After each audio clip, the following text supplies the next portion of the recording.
fucking player with the broken controller from rage issues. Oh my god. I can't even get mad at that. Oh, I'm lagging. I kill my boy. I think kill my boy and get away with it.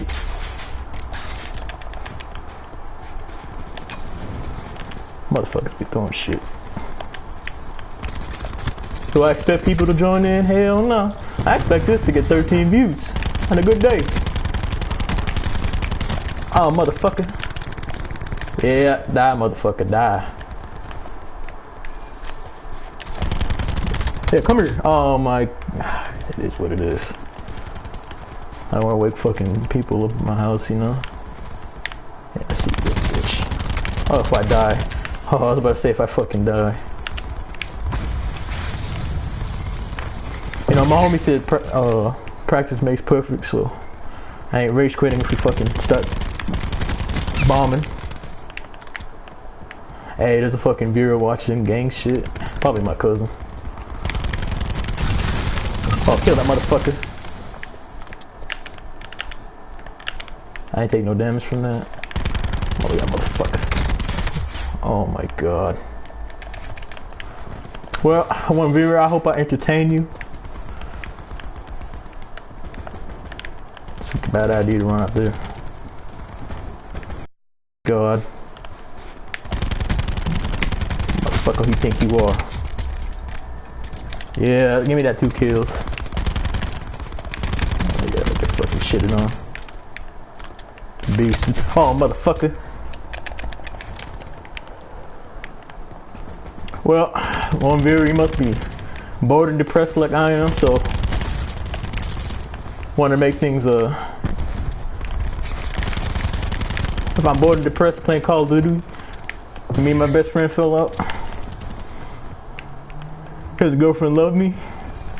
This is the way to do it. Yeah, get fucking beasted. Yeah, come here. Yeah, you better run. Oh my.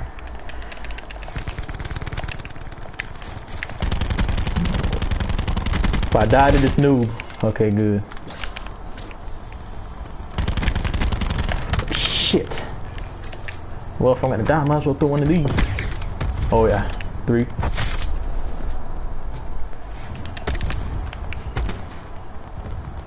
I'm gonna hack some shit because I'm tired of this. Ah, motherfucker.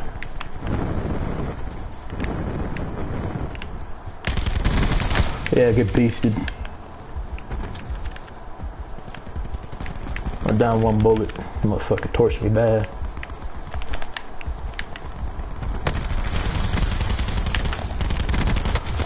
Kill that motherfucker, he almost did. Hold on, I'm hacked back. Fuck you. Destroy the helicopter, I got y'all. Come on, destroy that shit before I die. There we go, fuck you. He fucking beasted.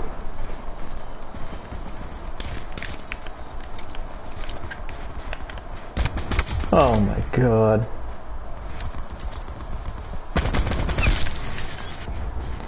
I was thinking about streaming on Twitch, but who the hell would want to watch me on Twitch? Come to YouTube and they think, oh, I want to watch some guy rage. Shit! Yeah, I got you. Fucking puppy motherfucker, head out. Yeah, get beasted. Ass blaster got his ass blasted.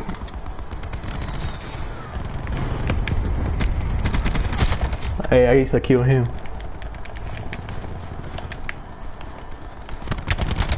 Oh my god.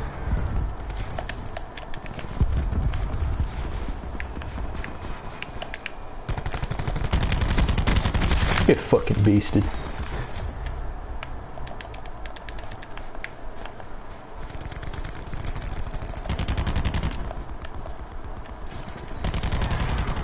I know you want revenge, motherfucker.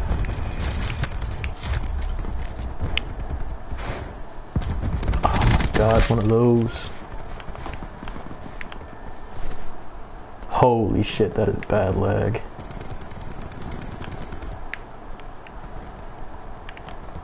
I'm fucking camping here, motherfuckers like fucking sniping. Kill my boy. Oh my god, kill him. He's almost dead.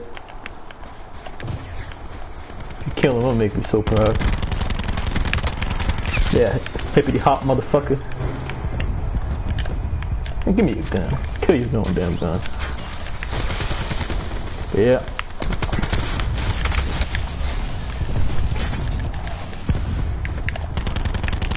Oh hell no, that's that strike team, whatever.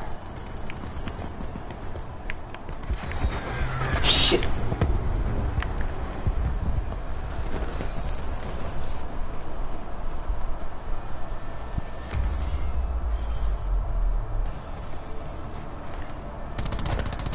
You understand, Tim, as me?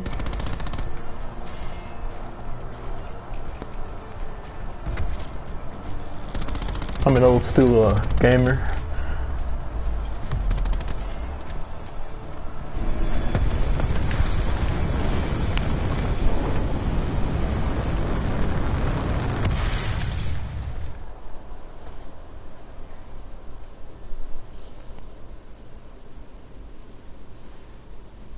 I know about y'all, but this new generation, most motherfuckers be camping. I remember Black Ops when everybody used to run around. I guess everybody grew up.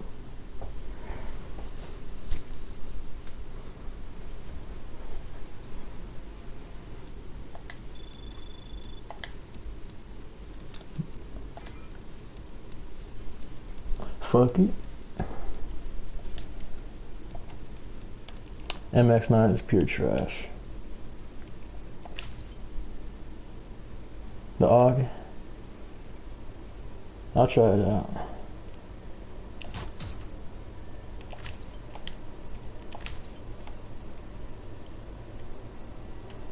Alright.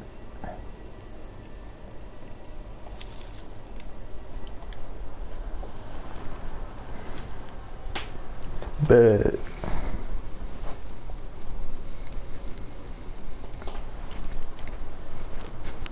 I can't believe I'm streaming.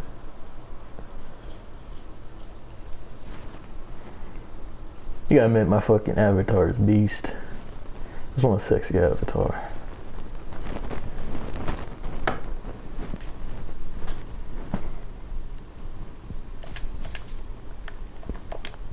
Alright, I start the AUG.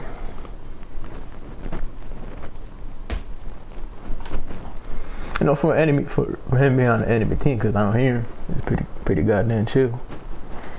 And my bad if sound like I have a lack of energy. It's late as fuck at night. Got nothing to do. Everyone's asleep. Going through a lot of shit right now. But this gun is fucking beast. But it.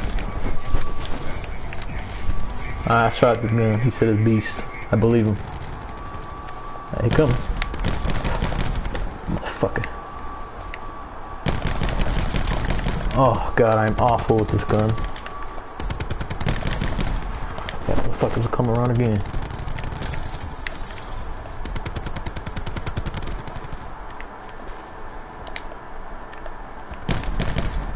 Oh yeah, I saw somebody. Yeah, come out again.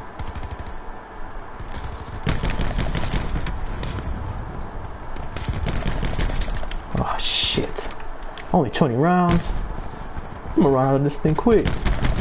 Yeah, get fucking beasted. This gun's fucking beast.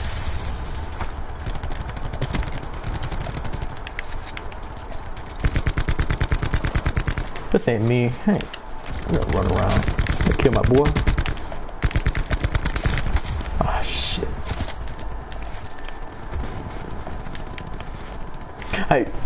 I used to rage real bad at Call of Duty. I got 5 or 6 broken controllers from my 8th grade year. Fucking 20 bucks a controller, 100 bucks. My parents really loved me for trying to replace all that. Alright, we'll get you another controller.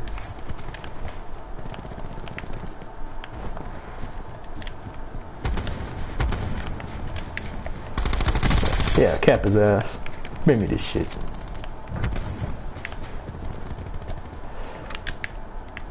This is the same gun that motherfucker told me to get. I got you, bro. Don't worry.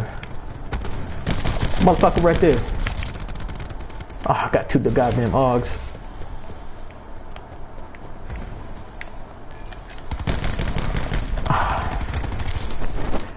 I need that fucking auto weapon. I'm gonna die if I don't get it. Oh my god. Someone's probably out there like, oh, he fucking noob. Hey, you see that? See how I just sway like that? Broken ass controller.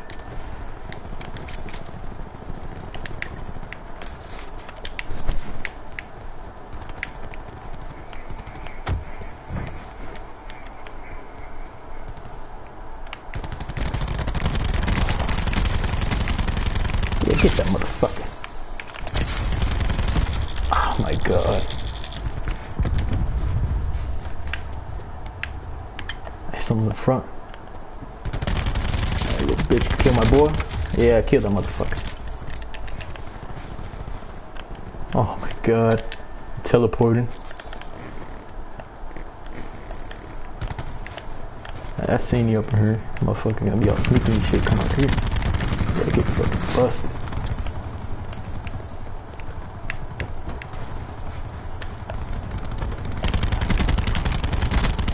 Jump shot, motherfucker.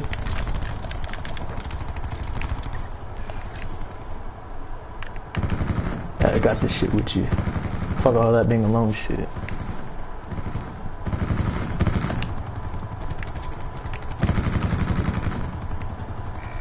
Oh, in this game, they gotta start spawning over there. Yeah, fuck you, little bitch. Oh my god. No, what happened was I played Skyrim way too much and my analog just gave up. I was like, fuck all that. Oh my god, I'm teleporting.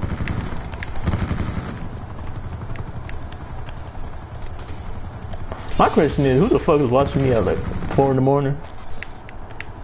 I'm not whimsical to that person. Oh my god, I got the lower score. I thought I was beasting.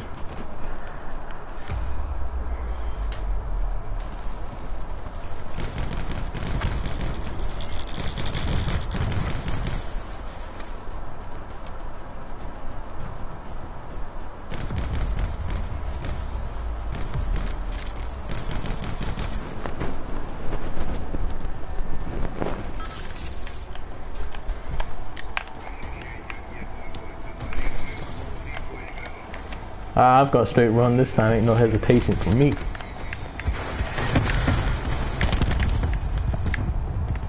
Motherfucker gonna be all sneaky and shit. Yeah, get on, little bitch. King my ass. Oh my god, teleporting. See, look at that controller doing its work. Yeah, get beasted.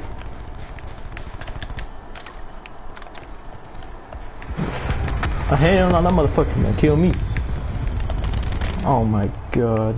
I got you. Oh shit. Here we go again. Oh, that's ours? Motherfucker, who this motherfucker think he is? Oh my god, I suck.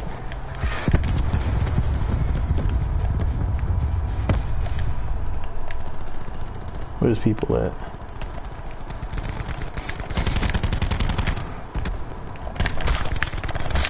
Yeah, get your wig split. Yeah, kill that motherfucker. He almost dead, he's in the garage. Nah, he healing. Come back for my kill, cause I'm a fucking beast. Fucker behind sneaking shit. Kill my boy. Yeah. Oh, question is, where they gonna spawn now? Oh my god. What the fuck? Hey, get your wig split. That fucking start spawning around here. Oh my god, jump shot in. What you get? That's what you get. Shit, this motherfucker here. He's gonna kill my ass.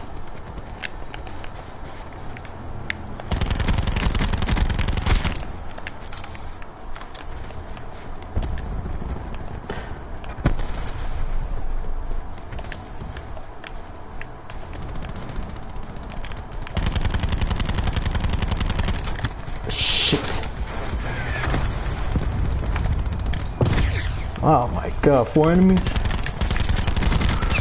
Shit.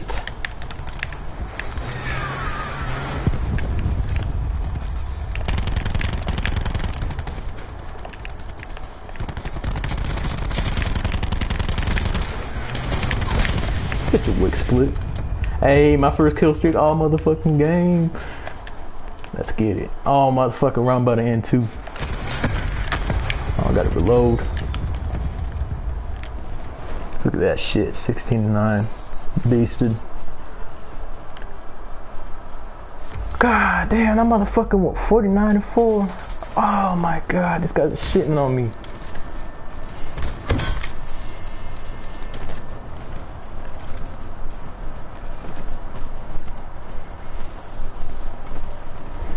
I thought I fucking beasted. Nah, that guy went 49-4. How do you go 49-4?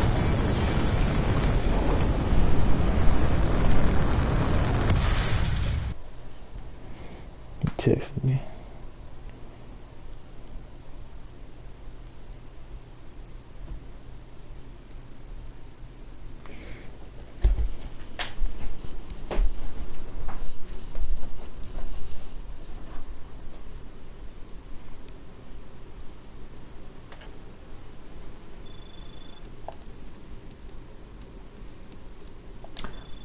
Grid 2.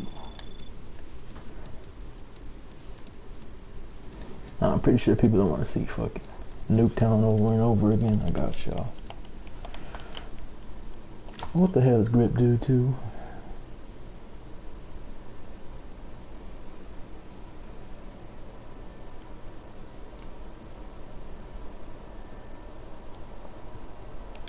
I think about it. Hold on. I don't know, I like my setup the way it is. That cat Ford ain't doing me shit. Let's try this. Let's see. Oh, hardcore free for all. That's where the money's at. Motherfucker, you get shot once, you're done. Oh yeah, what y'all think about my little emblem? Okay. Hey, I remember this map. This map is beast. It looks exactly the same. Did they even touch it at all? That's beast. I feel like I'm in Black Ops 2 again. Nah, they didn't touch it at all. Alright people, you know what this means. Show you a fucking beast I am with the fucking pistol. Like cap peeling and everything. Motherfuckers. I'm locking so goddamn bad. Oh goddamn. Oh, what the fuck? Oh my, that would spawn me back in this motherfucking area. Who busting off at me now? Yeah, get fucking beasted. Yeah, come over here. Come here. Yeah, fucking get beasted. Yeah, get fucking beasted. I'm a beast. I'm 007 with this shit. Motherfuckers can't kill me. Yeah, come here. If I die to this quick scoping motherfucker, I ain't bloodthirsty. About to end now. Bad fucking area to be in. Fucking hell.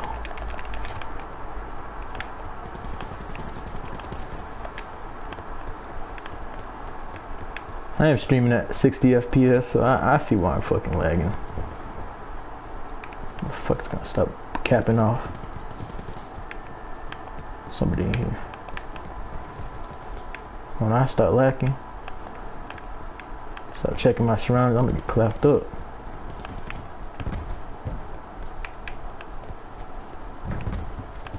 I hear motherfuckers over here.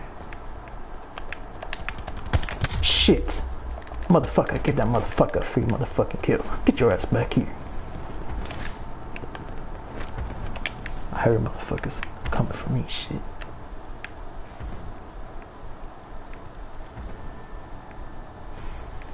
I ain't gonna camp. Yeah. What the f...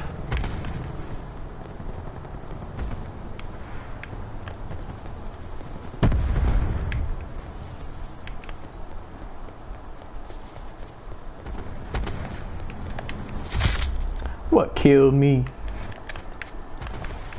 I gotta start dipping. Who fucking busting off at me? Shit flying up.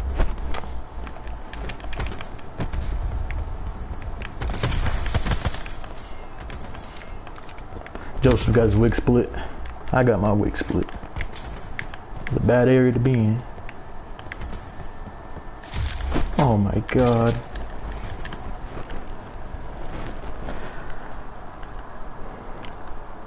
Fuck about these other motherfuckers. This fucking beast. If I was here this whole game, I would have dominated.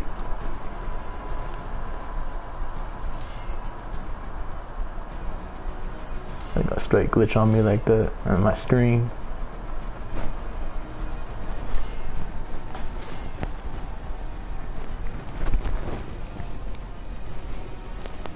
If I wasn't streaming, I would be raging a whole lot harder.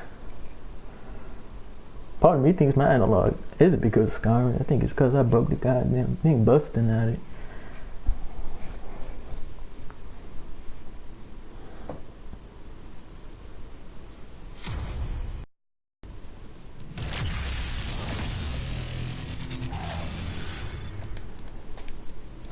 Oh, motherfuckers came from Newtown. I put my shit on here so y'all can see it. Oh, they done fucked my shit up. What the fuck happened? What happened? They fucked my shit up bad.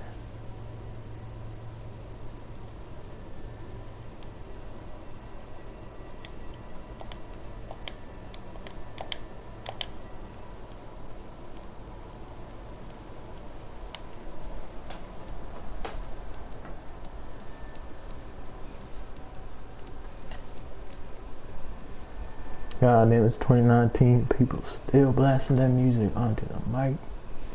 I used to do that when I was in middle school. I'm about to meet you, bro. I want my shit to get flagged and none of that.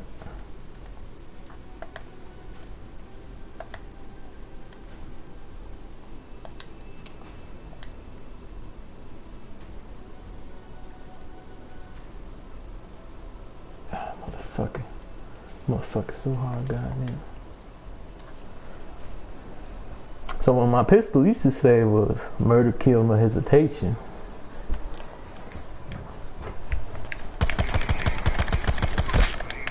I'm beasting. I'm fucking beasting. Bucking off. Bucking off. Bucking off. Murder. If I got killed by that jump shot, motherfucker, kill your ass, motherfucker. Yeah. Now you can escape. Yeah, I thought you could escape. Oh, god damn. I'm fucking beasting. Motherfuckers gonna stop. I'm all over the goddamn place.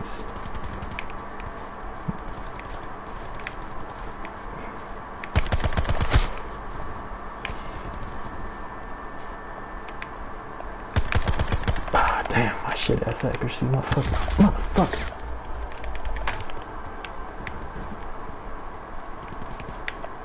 to make best of the situation. Hey, I saw you, bitch. Camping ass bitch. Kick motherfucking ass. Yeah, fuck you, little bitch. Yeah, I know you're gonna spawn around here.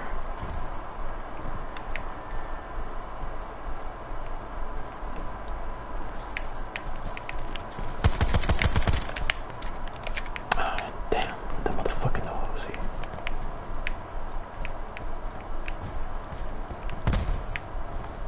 Give it a good 5 seconds.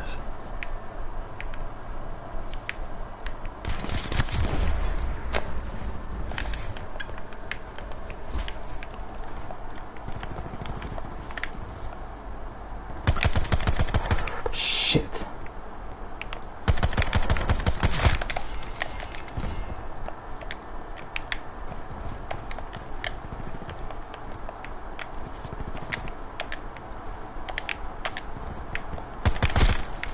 Uh-huh.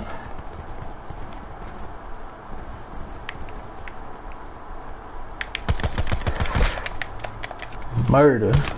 Oh, motherfucker. Double teaming sons of bitches. Uh-huh, get your fucking wig split. I'm a fucking beast. Who done killed him? I'm gonna kill walking over here. What did I tell you? There's no motherfucker over here.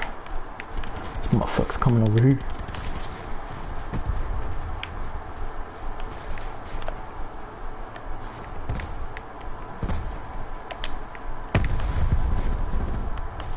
I'm trying to find these motherfuckers. They get fucking beasted.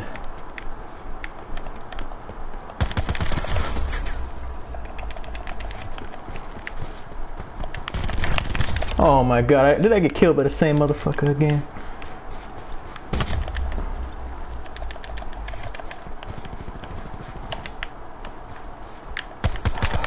Yeah, I'm a fucking beast.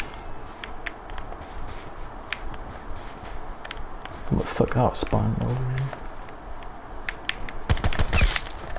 Hear that pistol? It's done. God damn, I was in second place. I'm a fucking beast. Let me see that shit. 18 and 10. Murder.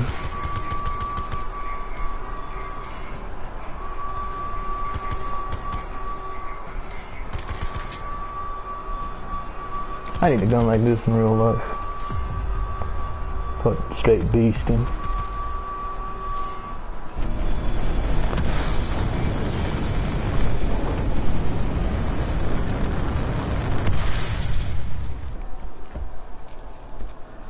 I'll probably be streaming for 3 hours.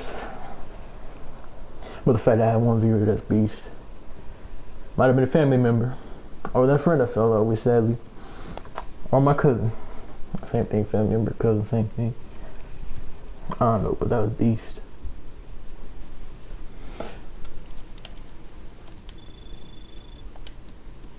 Oh, fuck all that. Nah, fuck all that. We're going to Nuketown again. Oh, I'm gonna stop blowing motherfuckers up. That give y'all some shit to work with. Let's see.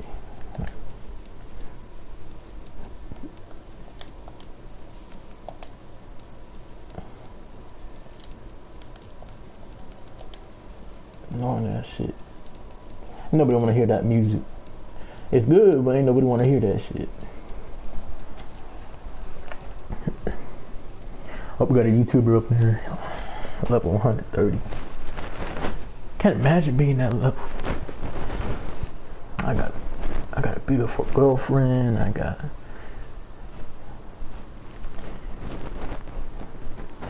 I woke up today thinking, well, if I ain't doing shit, might as well do something. Entertain y'all, cause y'all are family to me. But it's gonna be straight murder gameplay. Murder. Blow motherfuckers up.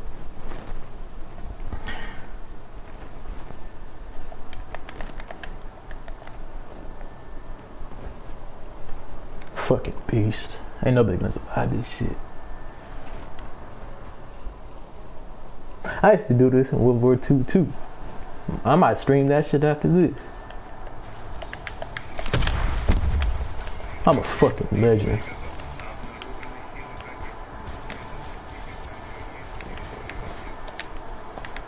Motherfuckers see my big old shit, they start panicking. Yeah, get fucking beasted.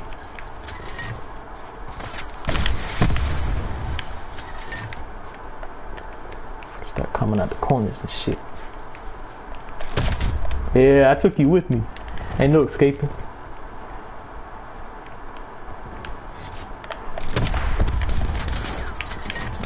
The enemy, two-timing motherfuckers.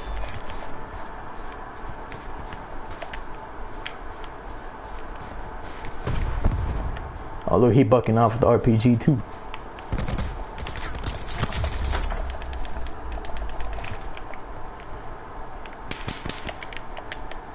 Bucking off at me.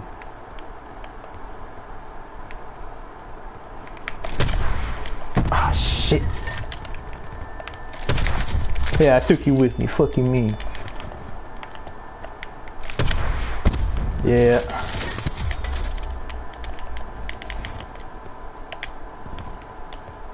I mean, when I say fucking mean, that remind me of this female song I hear on the radio. They'd be like, "What do you mean?" Nah, nah, nah, nah, nah, nah. That motherfucker start spawning over here, be ending in. Yeah, come over here. Call me murder.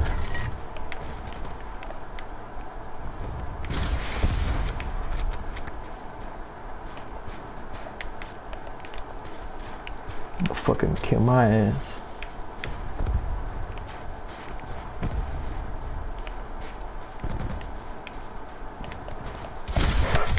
Ah, motherfucker. Oh, they spawned me in the same goddamn area. Oh my god. Oh my god. Yeah, I took you with me. Fuck you. Yeah, I'm murder. I'm murder.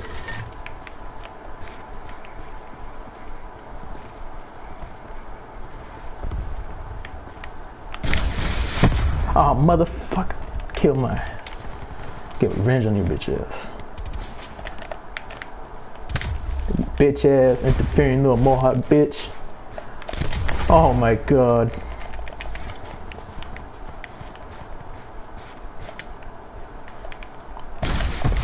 Oh my god. I might pull out my fucking pistol.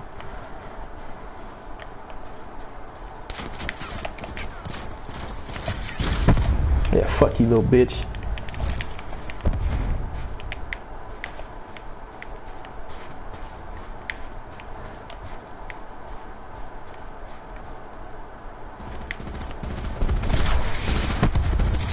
Oh my mistake. I'm dumb as shit.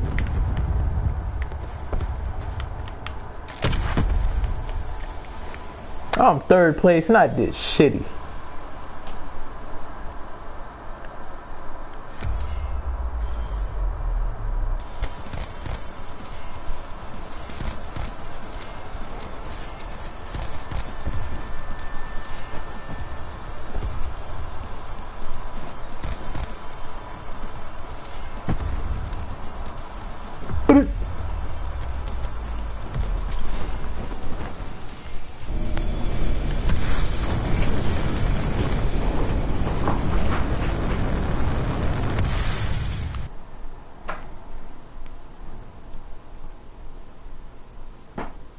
I know relevant ass motherfuckers be testing me.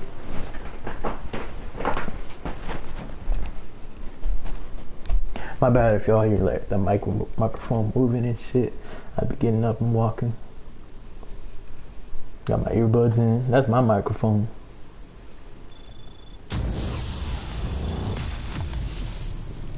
Oh yeah, we're going to that map.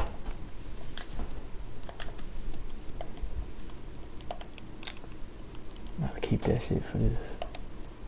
Oh, is that my baby? See my shit spawning. Yo, I used to have a cool ass. I don't know what they did to it. Look at that shit, they got me all fucked up.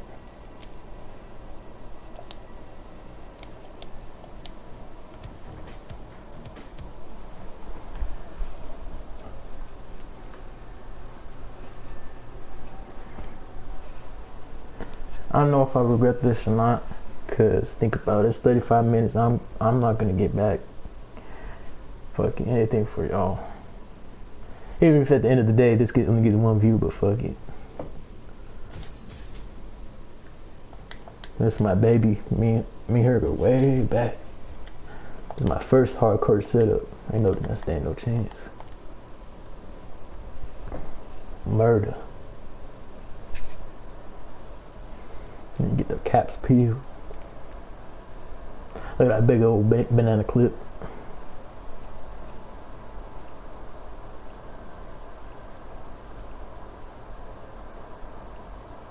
Big old mean motherfucker. Ah, they spawn me over here. Sons of bitches.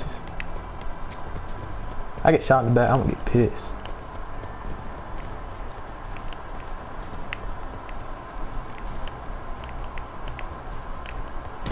Motherfucker, I told you I was gonna shot in the back by a little bitch. Oh, I'm lagging like a motherfucker too. Die again, getting shot in the back. Man, what did I tell you? I got shot in the motherfucking back again. This time by a little... Killed by motherfucking coffee. Oh my god. RNG Fears, man, what kind of dumbass name is that, boy? Was he 14 when he came up with that shit? I see that motherfucker using them. I'm like, this motherfucker. 2010. Remember everybody used to be obsessed with that fear shit? Oh my god, on top of that, I'm fucking lagging. Look at that dumbass painting with that dumbass afro looking shit.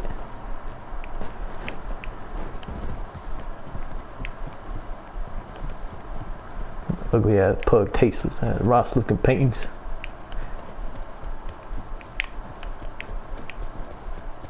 I can't find motherfuckers hide and go seek. Yeah, my first kill. Motherfucker, I got shot in the back. That ain't no savage shit to kill a motherfucker shooting him in the back. Oh my god. Oh, they spawned me over here again. Kill this motherfucker. Get your bitch ass back here. I'm gonna teach you a lesson.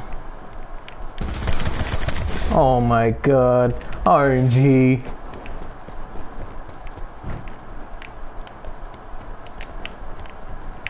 Motherfucker got busted now.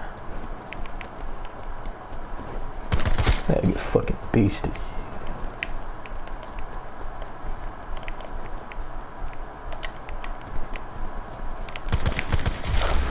I don't know what the fuck happened.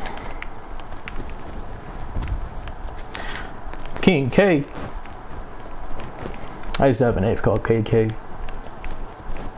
I nicknamed her KK. She loved that shit. Kill the AFK motherfucker.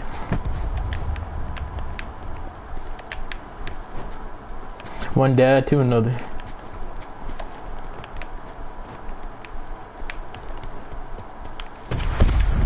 Who just bucked at me? Get over here. Now come on, don't be waiting. Come here. I know demo what you're thinking.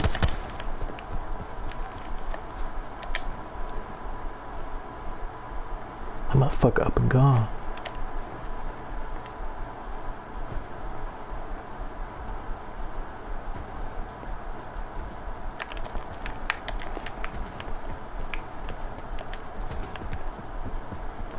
Kiss this bitch. Yeah, I saw you. Oh, damn it. I killed a motherfucker. He get kicked. If I drown, I'm rage quitting. Y'all lucky I'm blind in one eye. If I die in some bullshit, I'm leaving. Alright, one last time. I'm gonna give it one last chance.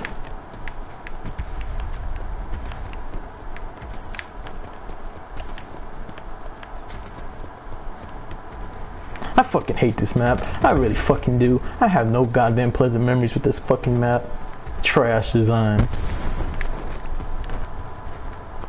Look at these walls. Olive Garden shit. I don't give a fuck about that motherfucking party. Ain't no goddamn motherfucking party. What they talking about? I got this cologne. This is very sexy for him. I was supposed to use that for school, but I graduated, so that shit is going to waste. I don't really wear cologne. I just wear deodorant. Old Spice. I'm a fucking beast. I'm an old school beast. Motherfucker, I come across motherfuckers nowadays. They wear some Axe, motherfucker. Strong ass Axe. I'm like, you smell like shit.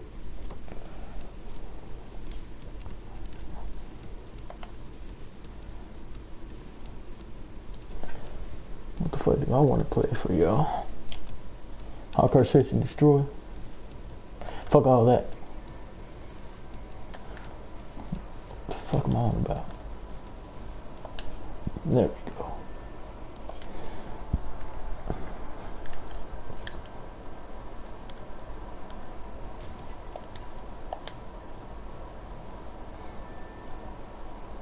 Hell yeah, we got a good map. Level 453. God damn, I don't imagine doing that shit. I have no right to talk though.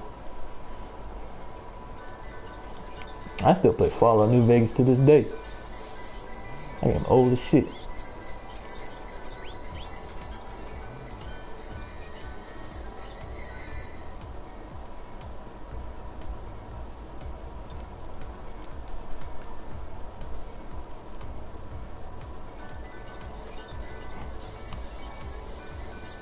Why is everybody leaving? Is it because y'all are so high levels? You know, they're motherfucking good when they got that unique shit.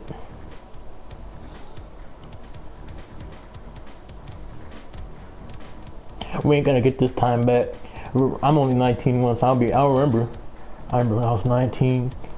I spent a couple minutes waiting for the lobby to start. I'm gonna give it 3 more seconds if shit ain't. Fuck all that. The menu lobby music was trash.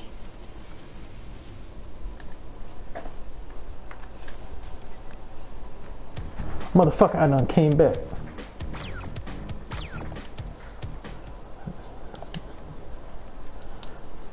Weirdos partying in there and shit. Saying a damn word to each other, straight dancing. Motherfucker. Fuck all that. I'm desperate now. Team deathmatch.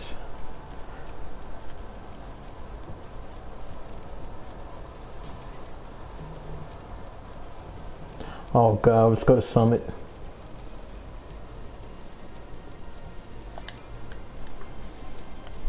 Baby girl, crispy, Merite,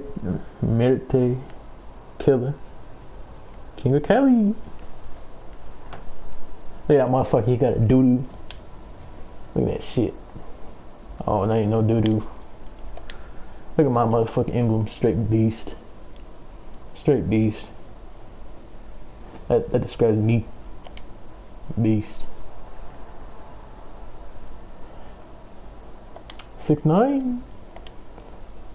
Free 6'9".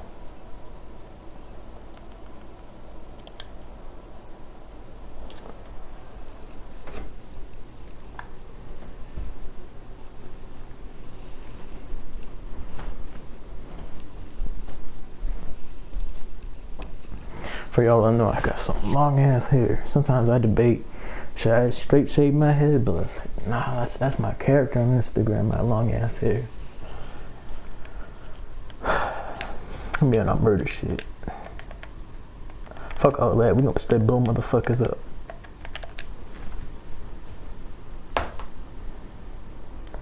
Look at this PS2 looking graphics.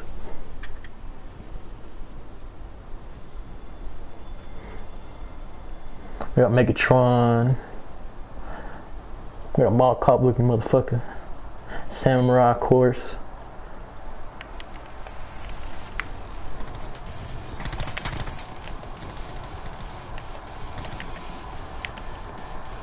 Oh, y'all gotta work it. Murder. That motherfucker splitting all our goddamn wigs.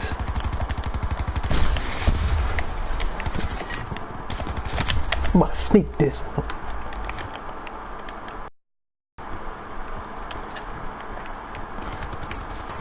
Who killed his ass? Fucking kill zone. Shit. Motherfucker, you ain't slick. Yeah, get your wig split. Fuck you. Killing my teammates.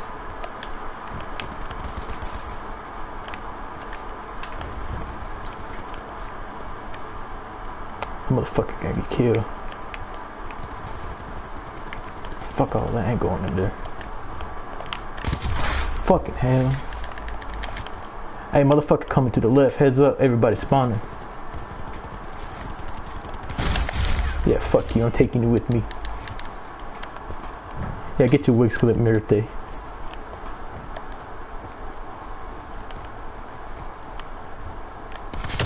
Yeah, get fucking beasted. Get blown the fuck up. Yeah, fuck you, little bitch. I'm a fucking beast.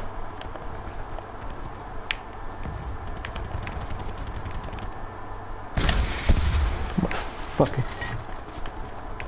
I'm coming for you, bitch ass. I'm kill my boy in front of me. Think get away with it. Sneak this motherfucker. I know he coming around. Nah, he did. Hey, you gonna go in there first? Yeah, I'm taking you with me. Fuck you.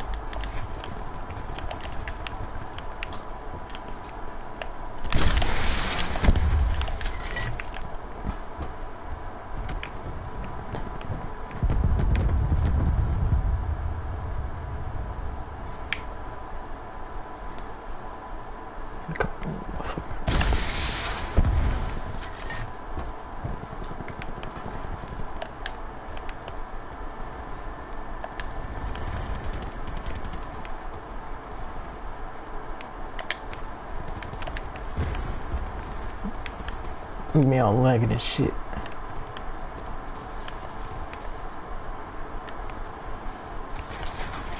Shit. Motherfucker.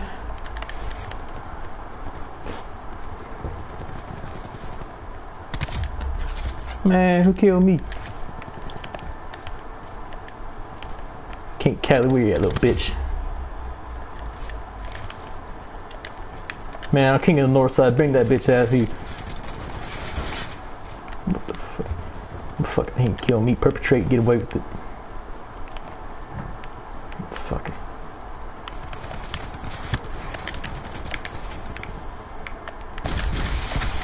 Oh, black shit. Oh my god.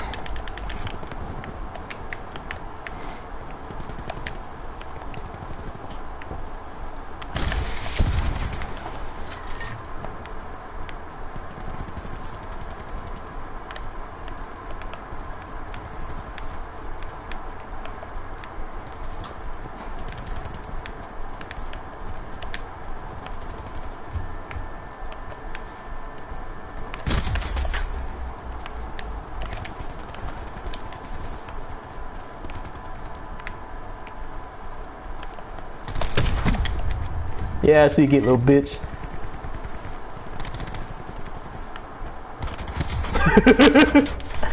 They fucking beasted. Yeah, shoot me, you faggot ass. Shoot me. Yeah, look at your dumb ass.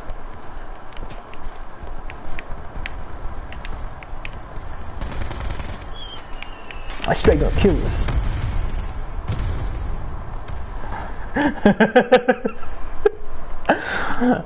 That motherfucker was so I'm accidentally killed the teammate. I'm sorry. I meant to kill King of Cali. King of Clowns. I done stabbed his ass. I didn't count for shit. I had to say I'm pulling out my pistol. I ain't gonna take nothing.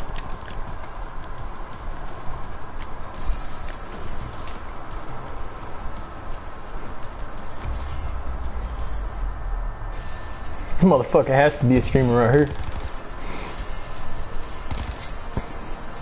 Most of your deaths came from me.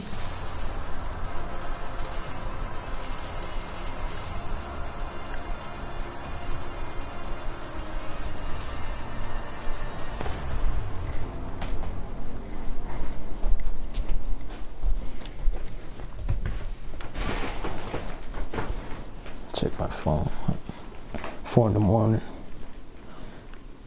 I didn't expect to play this game this long. I haven't lasted this long in months. I usually play 2 matches and I rage quit.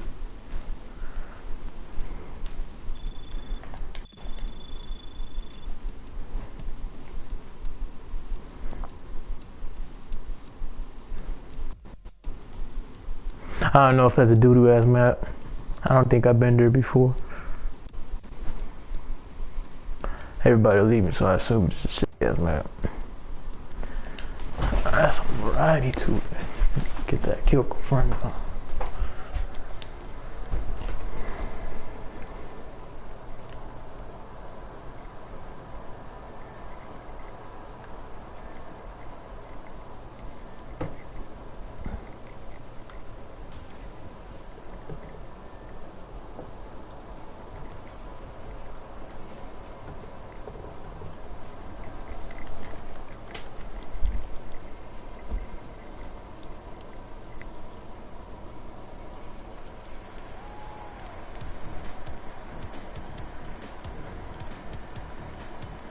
Everywhere I go, everybody doing the same goddamn dances.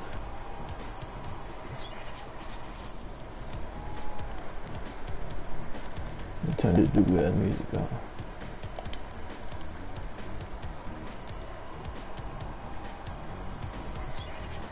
Ah, that's some bullshit.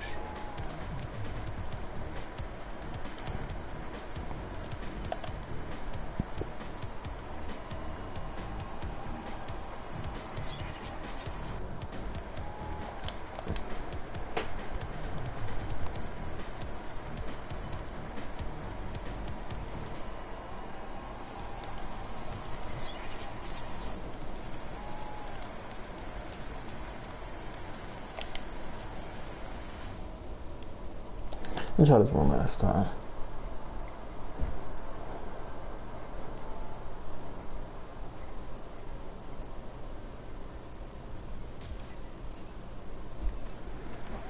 Alright, nobody leave. I'm tired of fucking...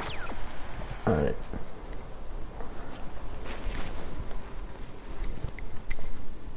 I never use this cologne. I'm gonna try this shit. That shit smell good. Damn. Yo, when I see my girlfriend, I'm gonna have to use this. That smells good. Good like a motherfucker. That shit. Nah, I smell like chocolate now.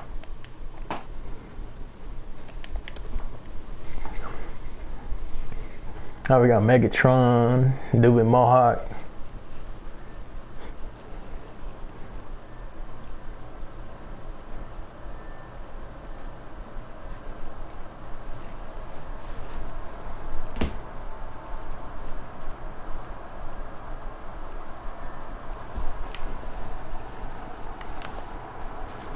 Just letting y'all know we be on some streamy shit right now. We turning up for my 0 reviews. Not give a fuck. I'm gonna search up Call of Duty Rage and my shit gonna pop up. Darkness Demon? Yeah, motherfucker, come get that tag and blow your ass away. Yeah, motherfuckers wanna get that one goddamn tag. I'm gonna give it 10 more seconds. Get your dumb ass back here. Yeah, motherfucking get his own goddamn. Get your dumb ass over here. It's a death trap. Fuck all that tag shit.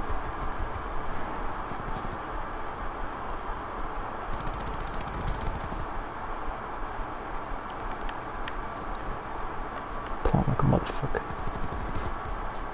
Hey, come out here. Come here. Sneak this. Plumb that. Give you 10 more seconds. Yeah, I don't know. They must have snitched on me. Hey bro, let's not go past it. There's a guy with the pistol. Hide behind the rock. I'm scared. Yeah, get fucking beasted. Yeah, get fucking beasted. The fuck's gonna start sneaking up and shit. Man, when my girlfriend said I sound like Van Diesel, oh my god, I was the happiest man in the world. Sexy ass voice. I was gonna get pissed. Motherfucker, I was down to my last round anyways. Hey, what up, Glock girl? Got your 6. I know damn well you probably a streamer up this motherfucking late. Hey, shoot that shit. I'll kill both of us. Yeah, yeah. Yeah, kill my ass. You know you wanna kill your twin.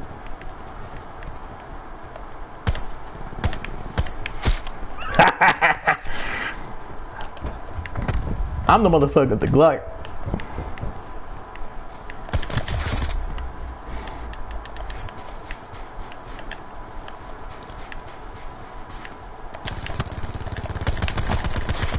Yeah, come out here.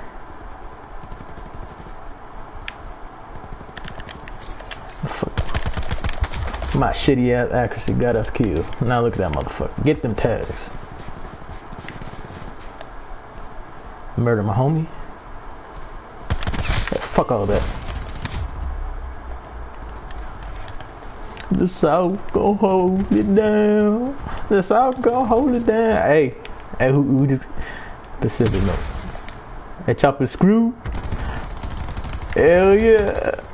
I got some remixes coming up. I got a whole ass library. I've been gone for a minute. Hey, where you from, Pacific Northwest? Tell me about yourself.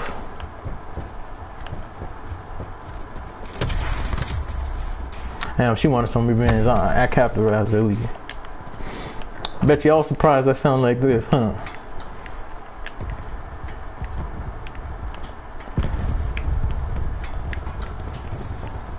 What you doing up so late? You from the Northwest? Let me guess, he from Oregon? You from Seattle? Let me find out you're up in Alaska listening to them chopped and screwed.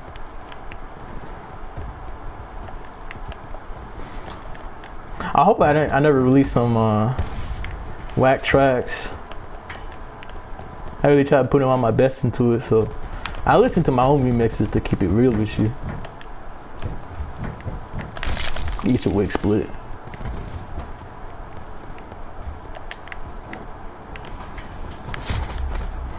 Hey, I got a serious question for you, bro. Hey, you can follow me on Instagram, man. But I got a serious question. Out of all the tracks I remixed, which one was your favorite?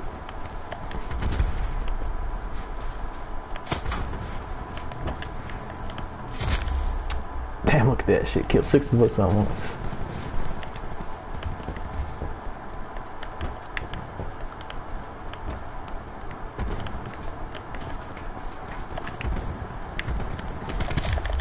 God damn.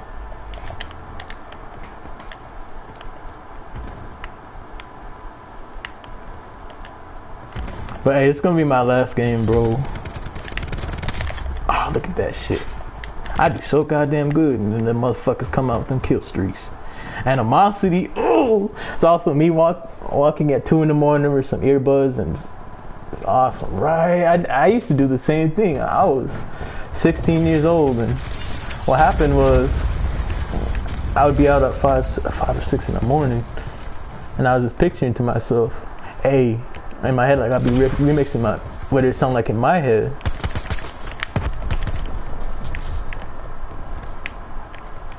About my little bro. He tried to join the gang, so I couldn't let him go.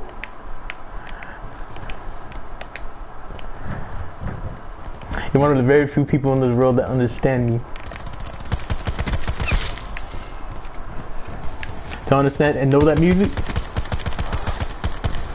that says a lot about you.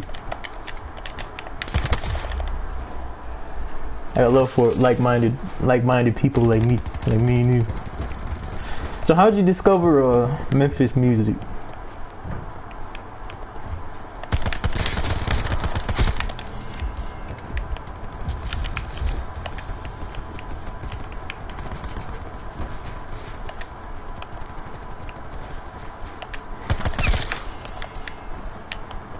get this dog tag. Redeem myself. Ain't getting that shit. That makes my day, bro. You listen to my remixes. Just a fan since I was born, started with the 3-6. Right, I got introduced to 3-6 Mafia when I was 8 years old. What happened was I had this older cousin. His name was Travis. He was a bad little kid. I mean, he was a teenager, but I was that bad little kid sitting with him listening to it. But I wish I had the luxury to say I listened to it as long as he did, because I used to be a good kid.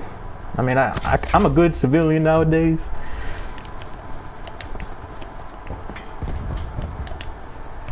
I assume you got some crazy stories to tell. How long you gonna lie? Back in my freshman year, my sophomore year, I used to be telling stories about what happened those late nights out.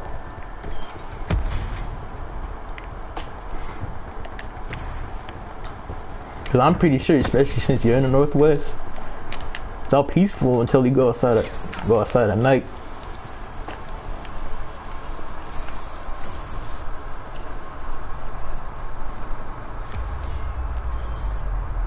I'm gonna stay up a little bit longer for you, bro. But now, if you have any questions, bro, I'll answer them. You ask me how old I am, this and that. I'm an open book.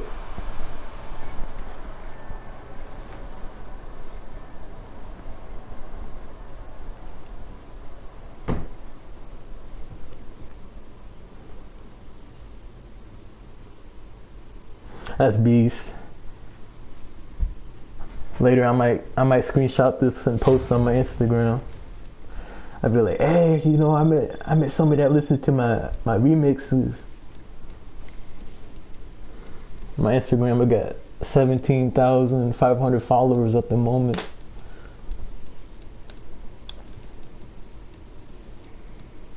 If you want my Instagram, it's right here.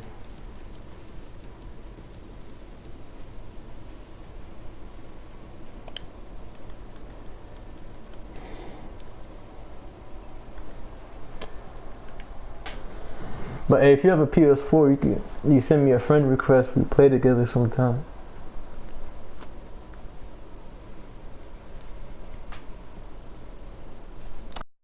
Entertaining you, bro.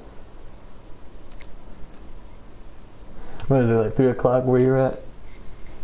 I used to live in Northwest too.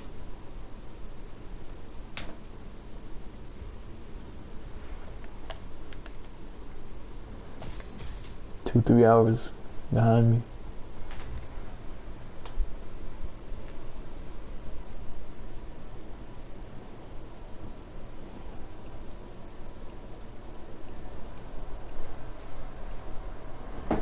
Nah, I haven't been posting. Let me see.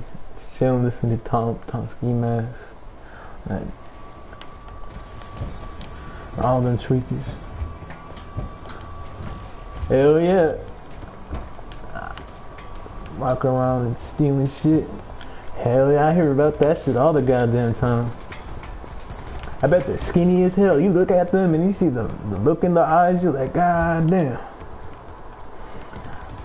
So this one night, right, it was around 5 or 6 o'clock in the morning. Me and one of my homies was out, and what happened was there was this OG Crip from Compton. He was walking around, and he was also itching and scratching, had that crazy look in his eye. He's like, hey, you guys know where you can buy some Zans? I'm like, no, what the fuck I look like? He was walking around with no shirt and shit, wearing Cincinnati hat with some blue joggers. Like, goddamn. I was thinking to myself, he just must have just got out. All his clothes look old school.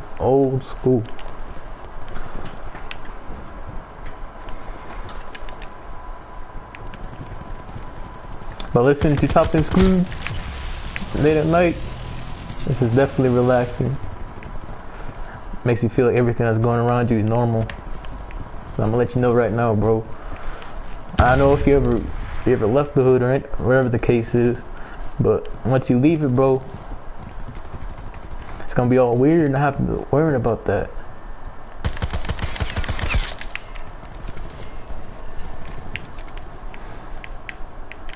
So if you don't mind me asking, how old are you, bro? It's coming up behind me, shit.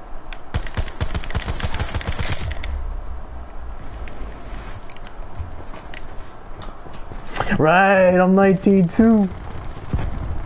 God damn. I feel like me and you would be best friends.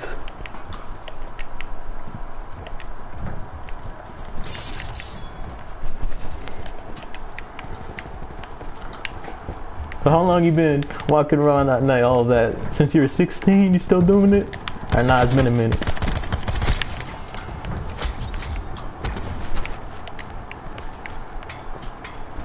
For me, it's been a minute. Last time I did, I was catfish. She looked nothing like her pictures. Run across town.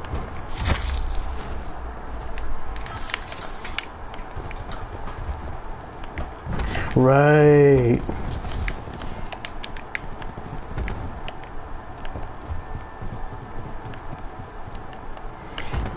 For me, things started happening when I was 12 years old. And then by 15, that's when the late nights out started.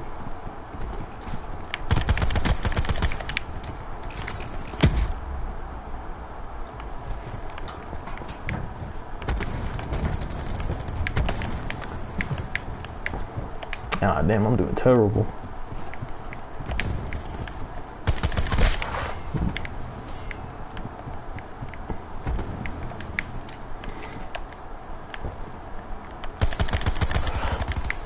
Hey, you like any of my other remixes, bro?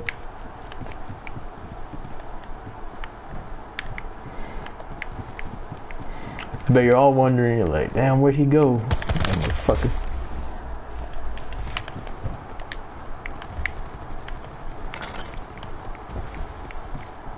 Now, let me see, yeah, because she screwed up, stop with them things. Alright. Alright, I'll do it. I'll do it. I'll screenshot that.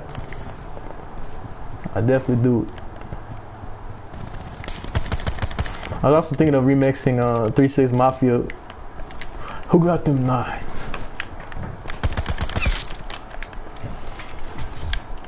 Hey, since you're an old school rap fan like me, what do you think of the new generation? What do you think of rappers wearing chokers and skinny jeans? What's your opinion on all that? You like where it's going, or are you like, nah, I miss how things used to be? Me personally, yeah, this shit whack as hell. Skinny from the 9. People believe Skinny from the 9's a fucking savage.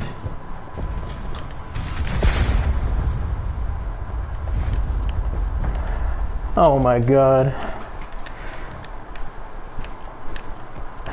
Nah, bro, like for me, like, I'm like, what the fuck is this? Like, I walk around and shit, and dudes in skinny jeans and chokers sneaking up, puffing all that, looking at me a type of way. I'm never gonna fight over some dumb shit, you know? I'm like, damn, I remember chokers I remember my grandma would wear a choker. You like chains too?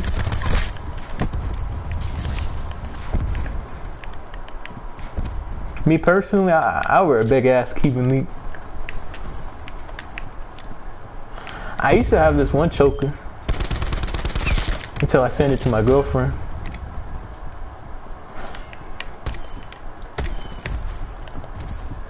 It's kind of good as hell, the Galil. Oh, my bad.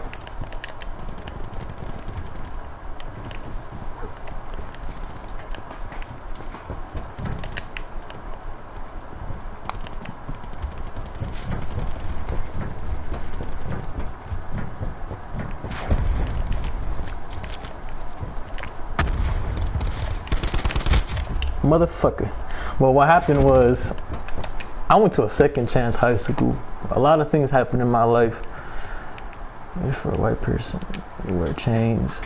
Now, if you do it right, I think you'd pull it off. Everyone can pull out chains, you know. I think you can pull off the silver on white look, the steel on white look. I used to wear gold, but people were scared as hell of me when I walked around and I wore gold.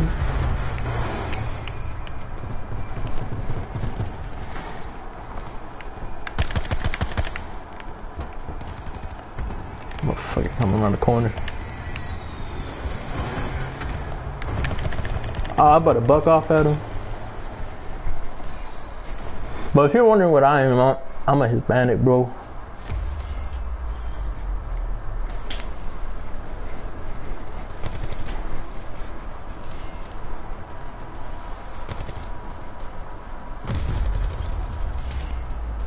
Oh, I wouldn't be last kill.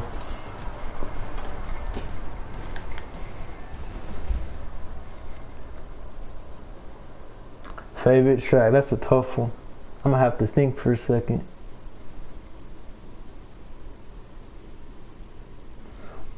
Probably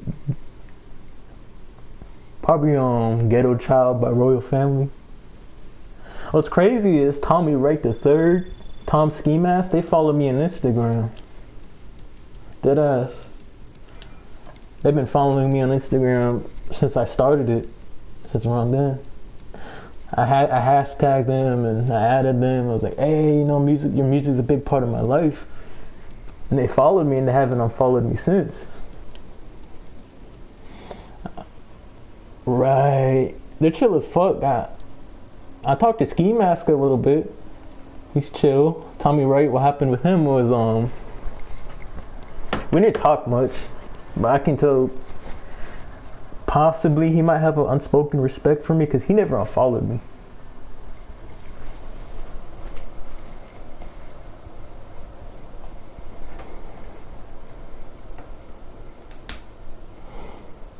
It's crazy is they followed me when I was 16, 17. I was cringy because I was trying to change who I was. I was out of element. I was lost. I was trying to be everything I wasn't. And I'm talking like, you know, trying to be like a good schoolboy type of thing. And it wasn't really working out for me and came out all weird and shit when I was 16, 17. I'm like, God damn, for real, they're not unfollowing me since then? That's just a lot.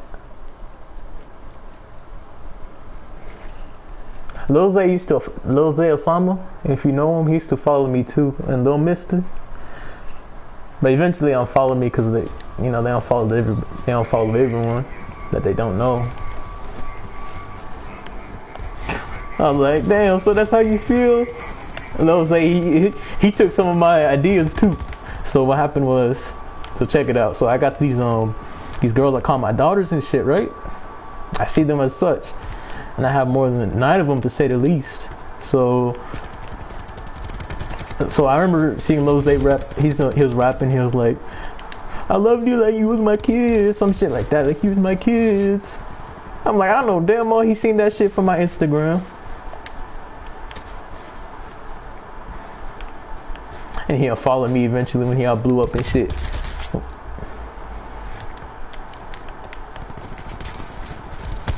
Ah, damn, shot my own teammate. Yo, that's killed. Nah.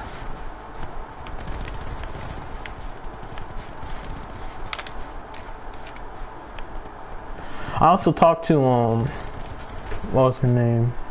Gangsta Boo. I told Gangsta Boo, I was like, hey, you still got it going on, beautiful, this and that.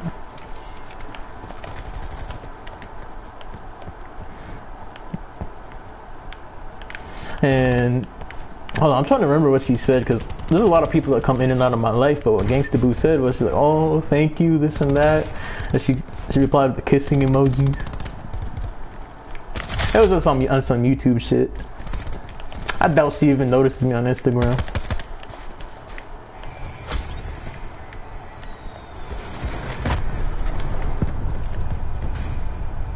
Damn, I'm doing shitty. Look at that, 1 and 3. I'm about to run out. Motherfuckers took my kill.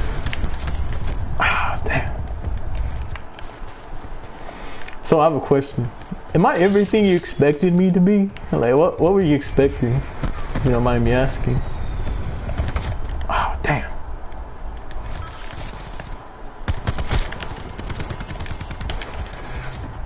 Damn, look at that. We're getting fucked up.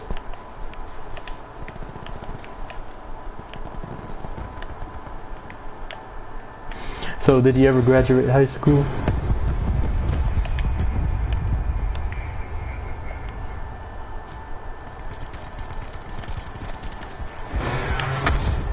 I was inside. I don't know how that shit killed me.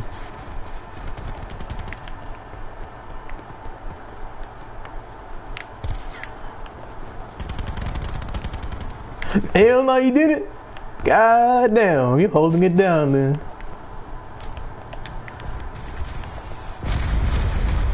I mean, I'm gonna keep it real with you. Like, I dropped out I did graduate, but I dropped out because at the time my chin passed away. I was like, fuck all that school shit. I got my swole on. I weigh 200 pounds. Motherfucker. And right now I'm able to rep a 135 10 times with one hand. But what happened was I dropped out, stayed home for a few months, and shit was boring. And then I was like, nah, I gotta finish, I gotta get that diploma. So I went to a second chance high school. And the people that weren't here, there were people that dropped out, people with kids, there's some fresh outs. One of them was from Baton Rouge. God damn, look at me getting fucked up. I'm staying in here because you might be getting entertained by this. Like, damn. See, look at that. I had no chance. But if I die to that shit one last time, I'm rage quitting.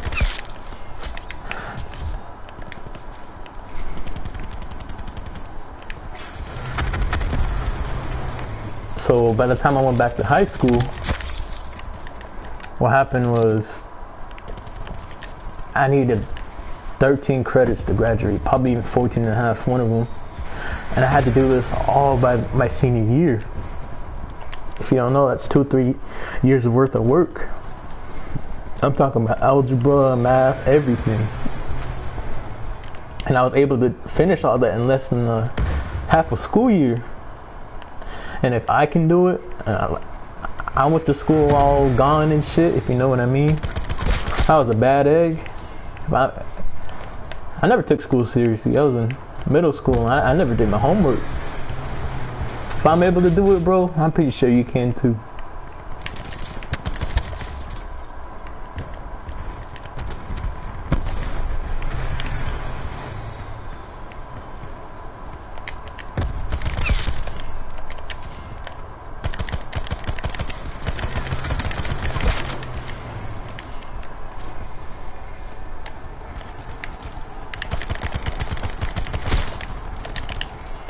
Fuck all that, ain't going out there and kill.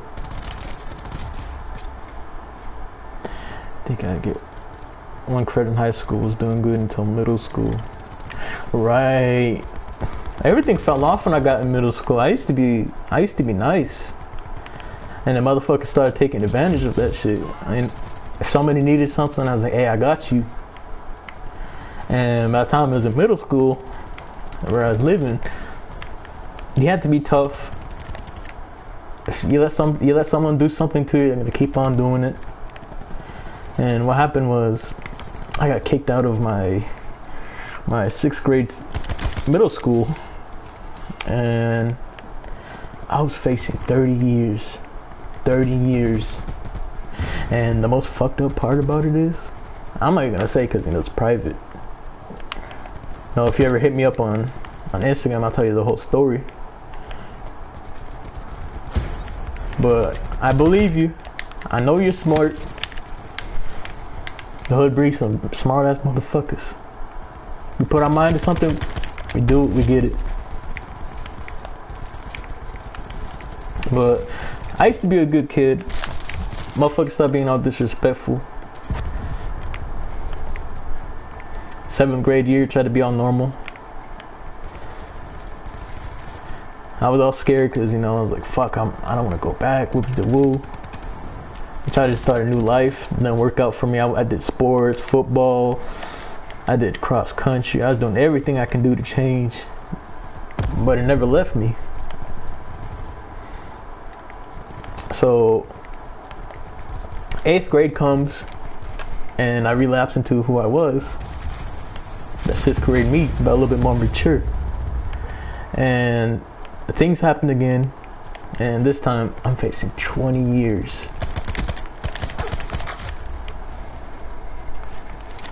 I woke up that one day and I thought I was in my old mentality again. And I thought, if someone disrespects me, and keep in mind, I thought like this because, I was a 12-year-old. I was 12 years old, 6th grade, and I thought like this. So it was middle school. 8th grade, And I woke up one morning and I thought to myself, if someone disrespects me, I'll punish them. I'll set an example and I'll do it in front of everybody. I do it in front of everybody. I don't care if I get caught. And some guy disrespects, so I'll tell you what happened. So some guy disrespected me, and I put my hands around his neck. And right then and there, I thought to myself two things. If I walk away after doing this in front of everybody, and he's disrespecting me, everyone's gonna see me as a bitch. When you do something like that, you might as well go next level. So, hold on, I'm gonna let this thing pass. My bad, it's missile.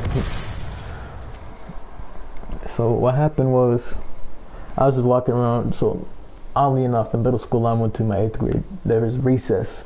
It was after lunch, and I was walking around, my homies, this and that. And what happens is, some kid disrespects my race, my mother, and it never got under my skin. It never did.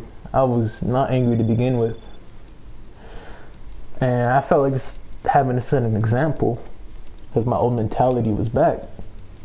So what happens is, I put my hands around his neck, and he turns right. At first he's all smiling and smirking about it at first, and then I start squeezing harder.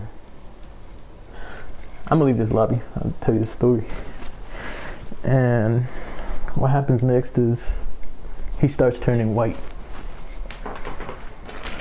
My bad. He starts turning white. And what happens next is, everyone around us, including his friends, everyone was watching. Even the kids around us, they're throwing footballs back and forth. They were watching. So what happens next is, and then he starts to panic because he's starting to turn white. So me having to set an example, and not wanting to lie to myself, and me having to take the extra step because I already started choking him. I can't let him go because I'll be seen as a bitch. So what happens is, I bash the middle of his skull in, and immediately I see him just start bleeding everywhere. I'm not talking about like when boxers go back and forth and have like a slow nosebleed that drips out every 5 minutes. I'm talking about this blood starts gushing the fuck out. So this happened. So what happened was, after that happened, after I decked him in the middle of the skull, what happened was, he did this little span, and he fell on his ass, and he wasn't able to get up. So when this happened, all his supposed friends, his homies, the people that, let me go in the grade class so you don't hear this music. His homies were laughing at him. No, I didn't use a weapon at all. I'll keep it real with you, bro. I just straight headbutted him. And they tried to charge me with attempted murder, assault with a deadly weapon, intent to kill. There was no weapon, it was just my forehead. And as I was holding him, I pushed my head back and I lunged my head forward, straight into his nose. And what happened was, the doctors, they told me, the middle of his nose is fucking busted. I remember seeing it straight, this curved to the side. It was curved down.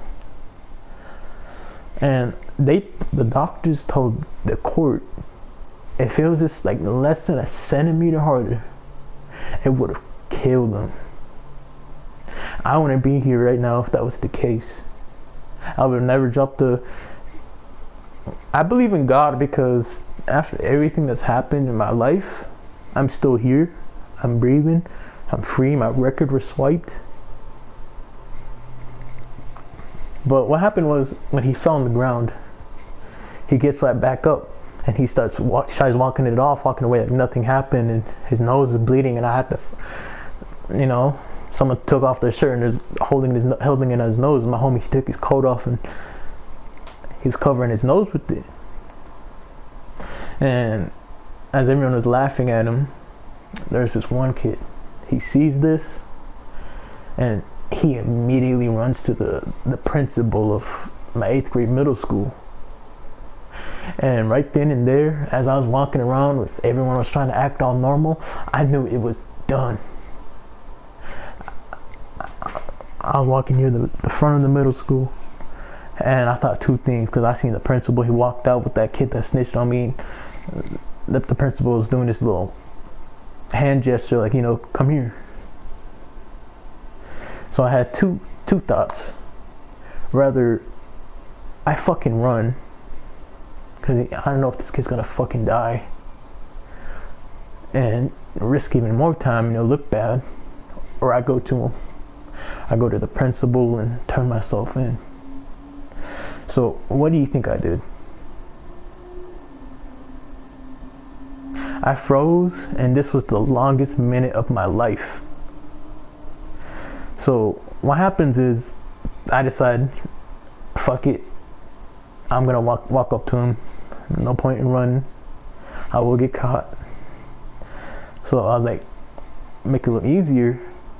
So what happens is we walk inside. The principal locks me in his office and he calls police. And as this is going on, he's asked me what happened and this and that. And he was calling people in. I wasn't saying nothing. So that's why he had to call people in.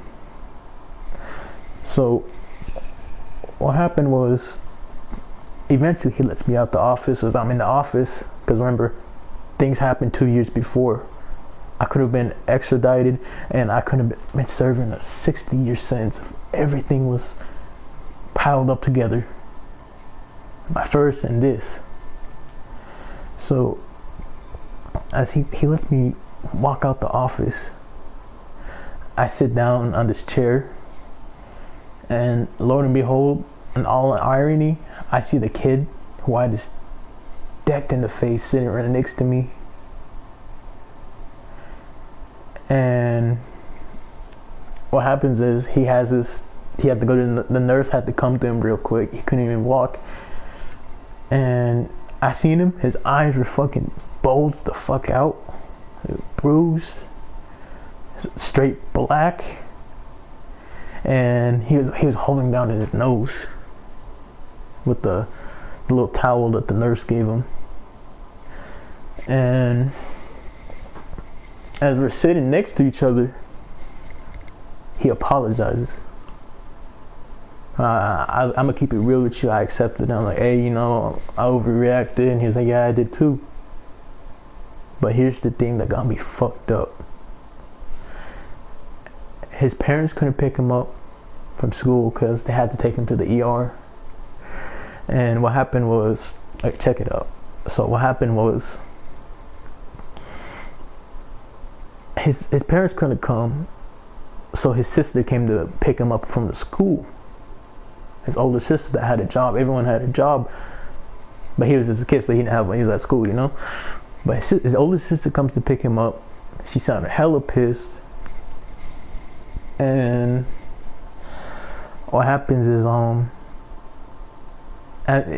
she's at the school and she's talking to their parents, and his parents agree that they want to press charges on me. The school didn't press charges on me, but but his parents did. So keep in mind, I'm finally living normal. After this happened, I was living normal again. You know, I was in the office, I was praying to God, like, hey, give me a second chance. I'm not gonna mess up. I was promising myself in the way I lied to myself, because things happened a year until I was 16 and a half. So what happens next is he gets sent to the ER. That's when the doctors say, oh, he less than a centimeter, he would have died. I was let out on 10% of 100,000 bail, excuse me. And my bad, I'm just taking a moment, just reliving all of this. So I came back to school eventually, and there was the orange peeled. Nobody was saying free me. Nobody was there for me. Nobody supported me on my court cases. They said, oh, you have my best regards, but they never showed. The orange peeled, because I wanted to set this principle where I demanded respect out of fear. If I went down for 20 years, I would have been forgotten. Everything that happened would have been for nothing. I would have came out when I would have served 55% of my sentence. I would have came out 26 years old at least. But we both know how that works. I would have been sent up to a higher level security prison. So the orange peeled. I didn't get no phone calls. I had no support other than my mom. I had to learn things the hard way. But eventually, I get sentenced. The teachers vouched for me that I was a good kid. They would testify on my behalf, saying nothing but good things. And even the counselor signed off on it. So instead of getting 20 years, I only got 8 months probation. And on top of that, I had to pay restitution for his surgery. And I had to pay somewhere between $40,000 to $60,000 for something that happened in less than a minute. Right.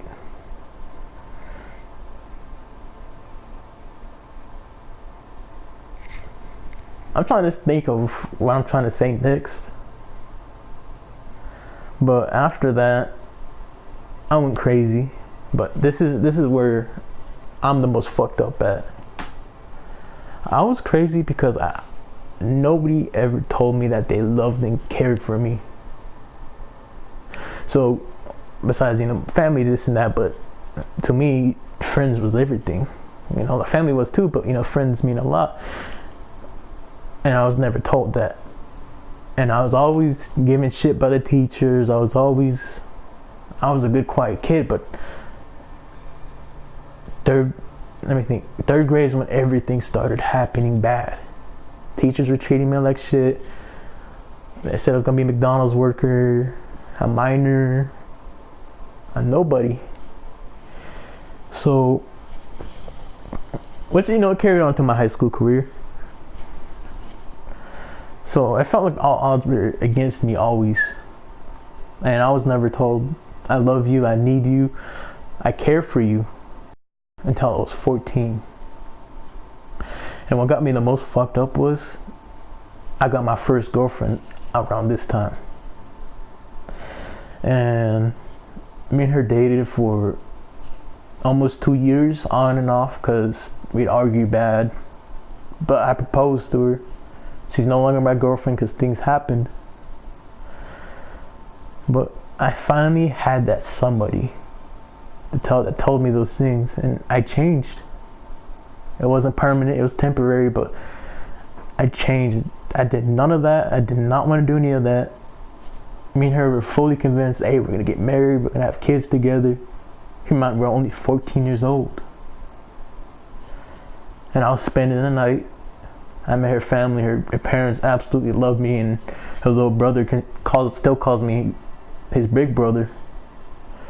So I finally had all of this. Me and her were close. She was the girl of my dreams at the time. She was absolutely beautiful. And I finally had this in my life. And I had the risk of it being taken away from me, because when me and her got together was when I was out on bail. We were going to school together, and that's when we met. So she was going through it with me almost every day until the sentencing. So me and her would be laying together on the bed, and she'd suddenly start crying. We'd be talking about like looking up in her room and laying down on her bed, looking up at the stars outside her window. And we'd be talking about life and where it's gonna take us, what we're gonna name our kids, stuff like that. And she suddenly started crying. And I was like, hey, what's wrong? And she'd get on my chest and like bawling out. And she's like, you're gonna be taken away from me for 20 years.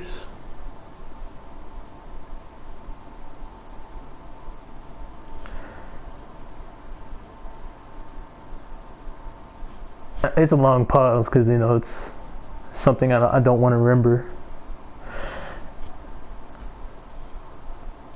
So we got engaged. We tried starting a family. And then I ended up moving. But while me and her were on and off, I met this new girl. Because me and her were on and off, we'd argue, and she'd cheat, I'd cheat. I thought it was normal. It was such a dysfunctional relationship, but it was perfect when it wasn't. She still brags about me to this day. It's been 4 years. I know she still loves me, and I still care for her, but I don't love her. So what happens is, before I move, me and my first ever girlfriend were broken up at the time. So what happens is, I meet this new girl. She was in a roller rink.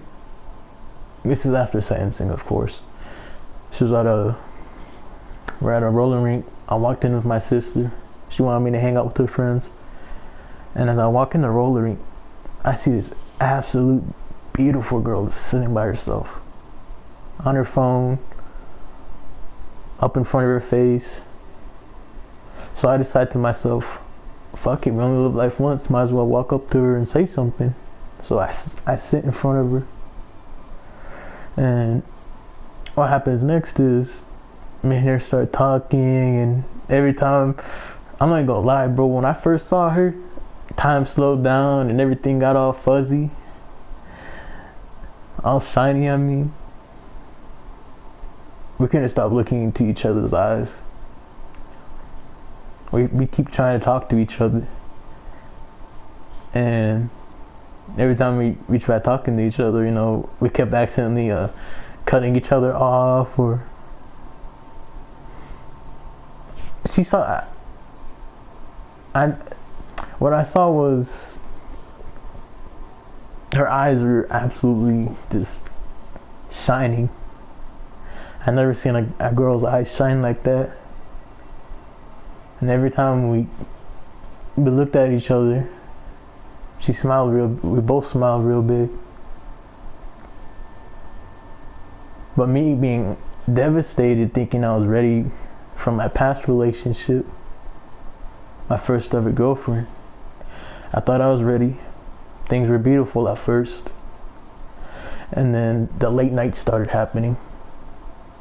I was listening to DJ Screw, Wanna Be a Baller, Chopped and Screwed. That was me and my homie's favorite. And my life just started crashing, bro. And because of what I thought love was for my first relationship, I did the same thing, which was my biggest mistake. There was a point where she was trying to end her life because of what happened after we argued. And that caused me to leave the house more at night. I couldn't even look myself in the mirror because I felt guilty. I had to drink to make myself feel better. I was 15 years old and I was downing lean because I felt so bad. And this is a beautiful girl that would never do that to me.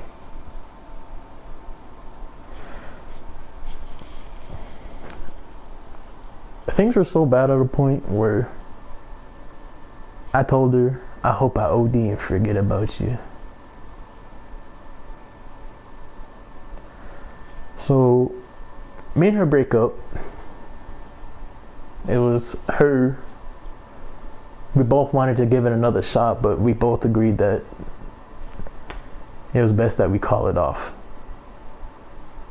And after that, this is, keep in mind, around this time, this is my freshman year. So I was 15. It was the year after my first ever girlfriend.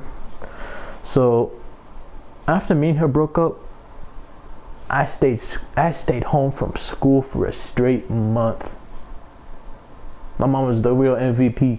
She'd go inside my room and she'd see the look on my face, and I didn't even have energy to get up and move off my bed.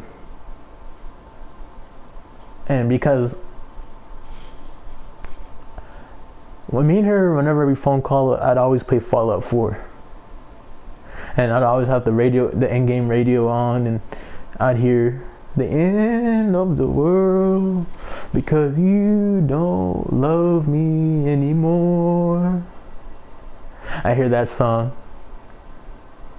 and I felt every little lyric. I remember everything, every little second. Me and her be on the phone for hours. When I played that game, I wasn't able to play it for like almost 2 years after that. Or excuse me, a year, but almost 2 years. Because I remember playing it after we broke up. I stayed home from school for a straight month. And I'd hear that song playing the radio, and I remember every little second we had together when I played it, and I just started bawling, bro. So a year passes, and every night at 11:11,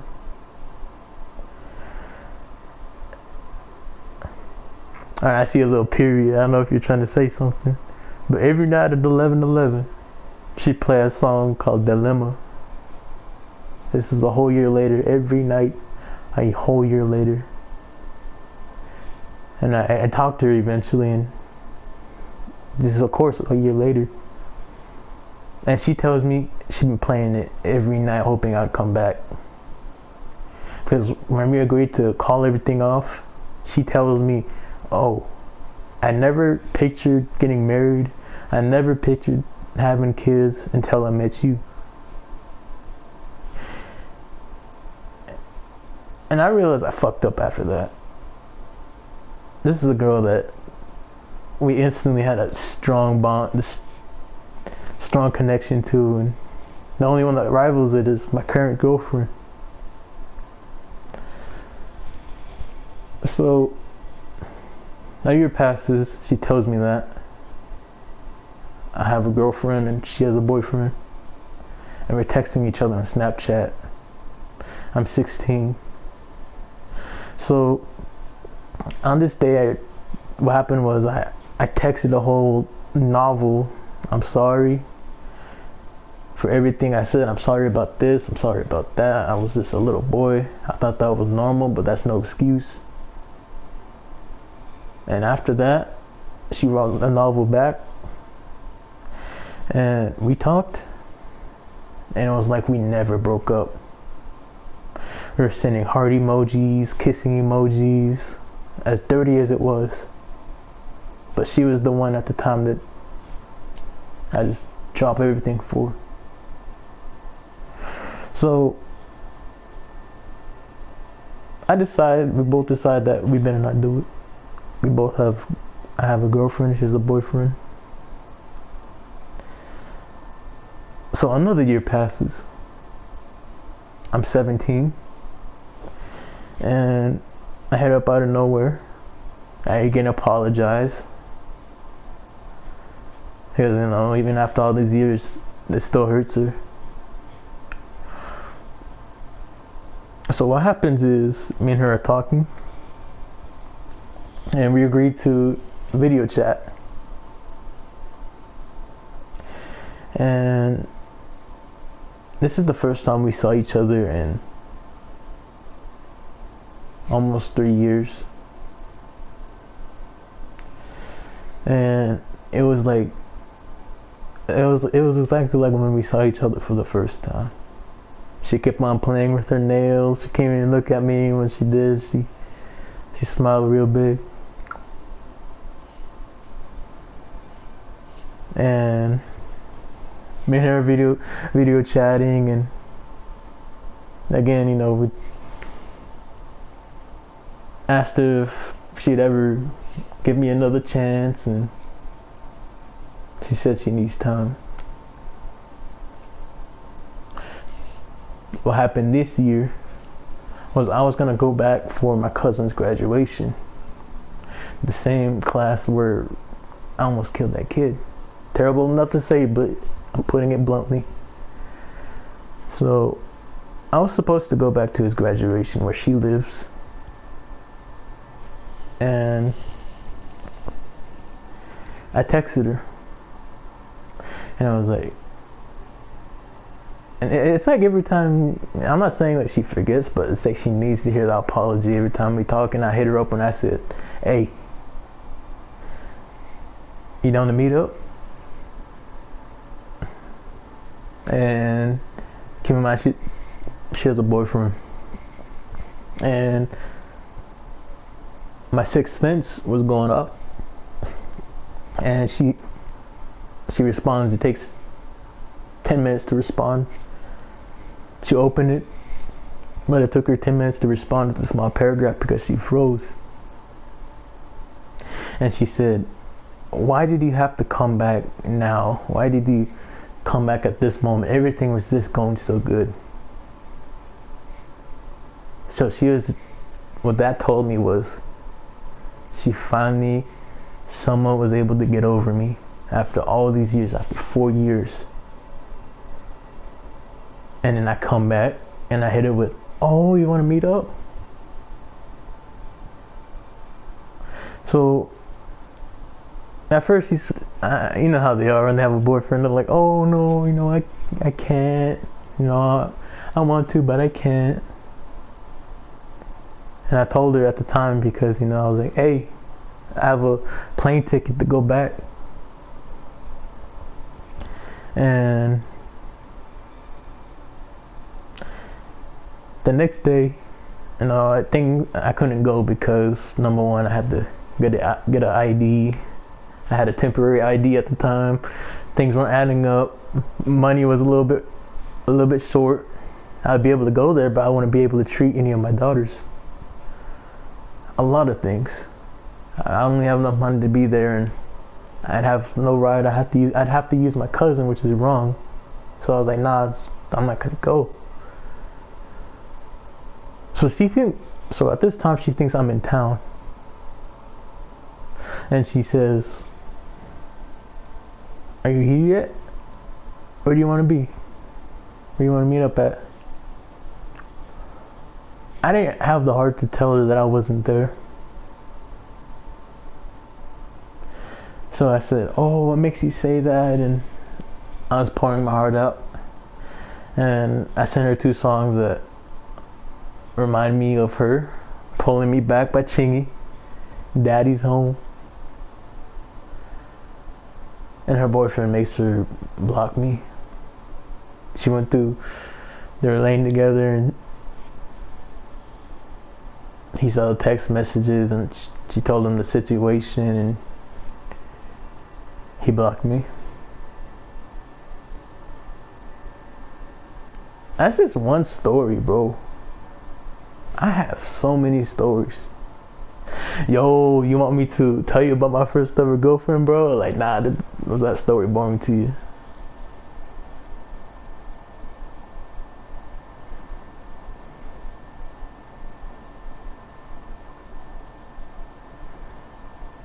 Yo, so I tell my daughters bedtime stories.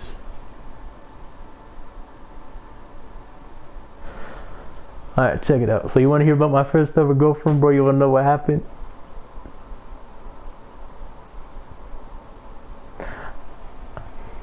Alright, so check it out. So what happened was, I was bitter because I had to move.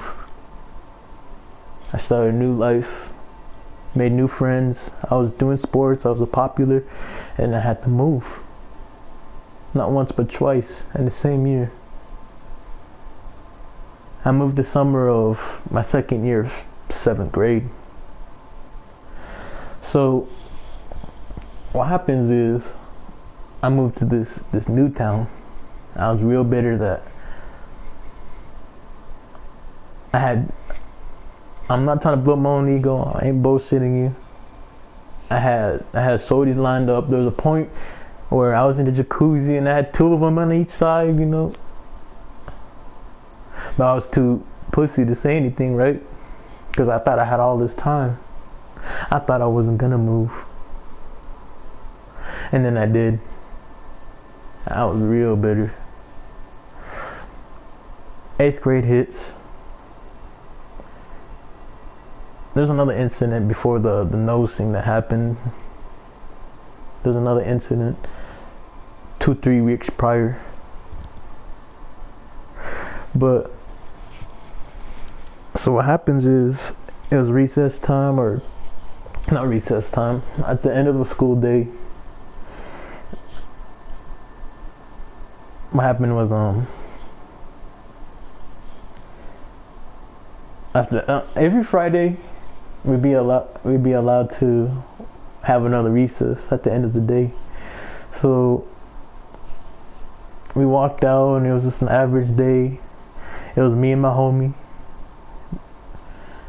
And as we were walking around the football field together, I see this beautiful girl. She takes my breath away. Things get all bright, and I'm with my homie because, you know, when you're a boy and you're with your homie, you have all the confidence in the world, right? You want to flex for your guys and flex for her.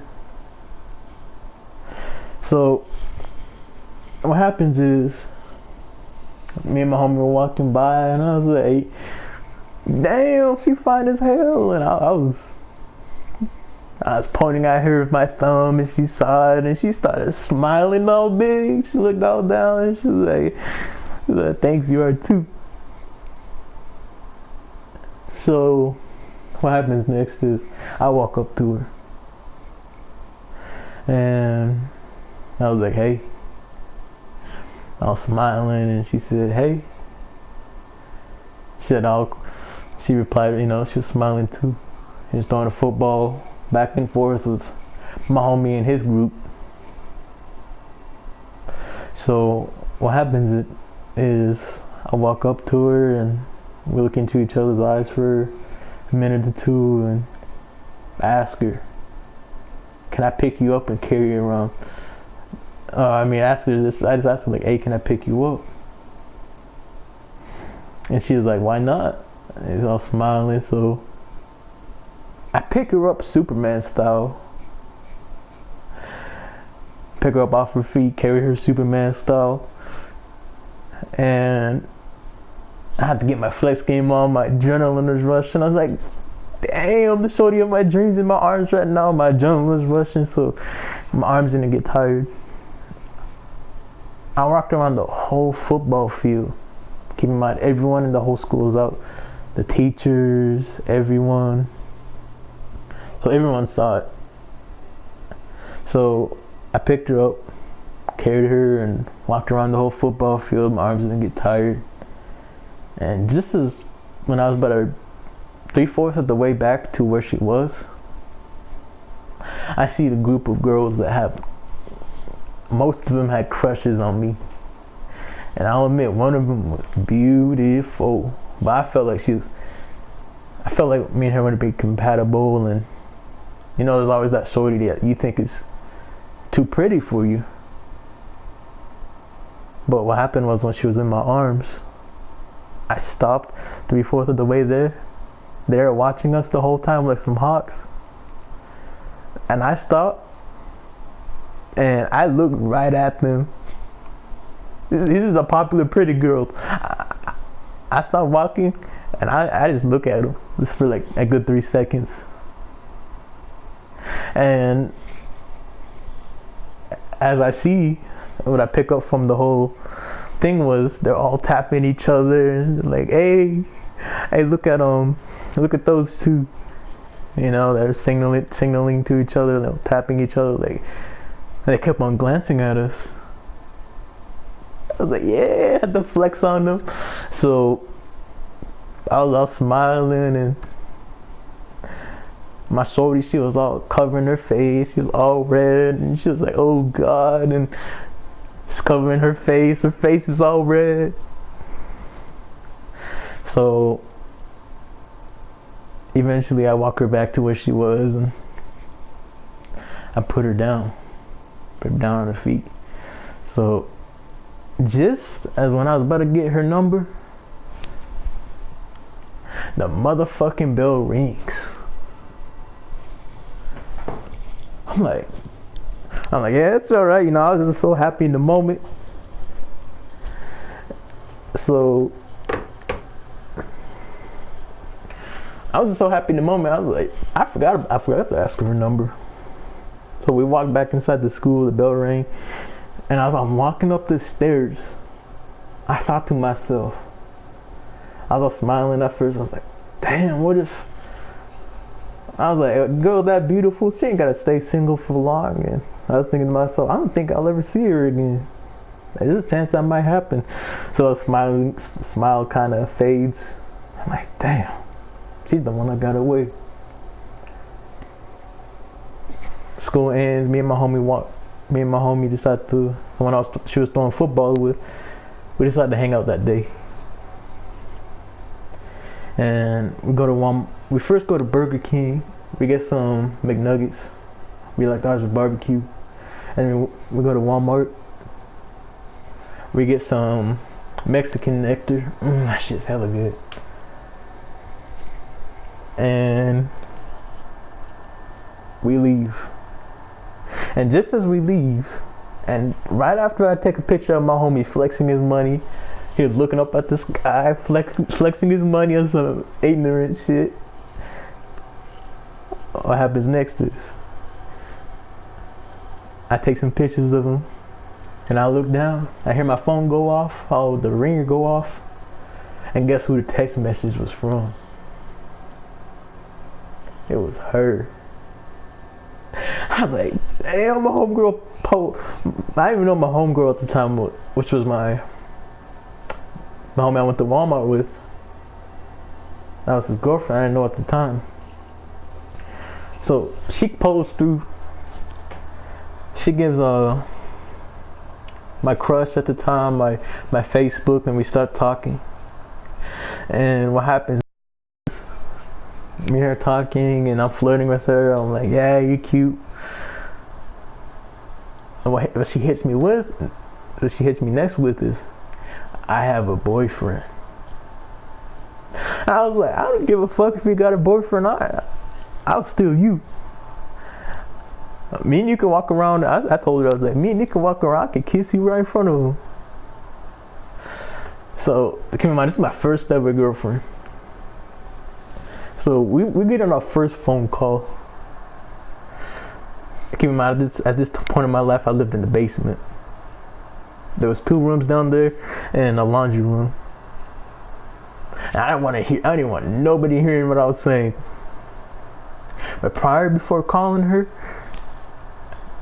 I went inside my bathroom, I pointed at myself in the mirror, and I was like, you gotta act like you a sex freak. You gotta act like you're not new to this. You gotta act like you had your first kiss.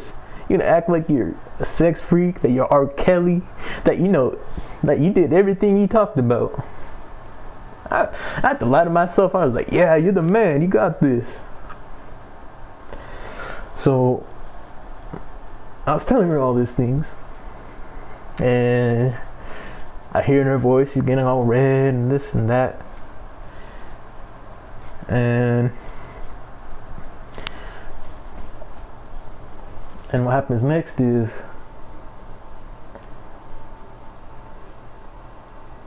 we decide to go on our first date. And we be talking like this for another good 3-4 days until we finally meet up on our first date. So we finally meet up on our first date. Keep in mind she still got a boyfriend. So what happens is we decide to meet up at a library park. She brought her homegirl, or my homie's girlfriend along, which was also a friend. She brought her along, and we decided to meet up at a bench, all three of us. And before going to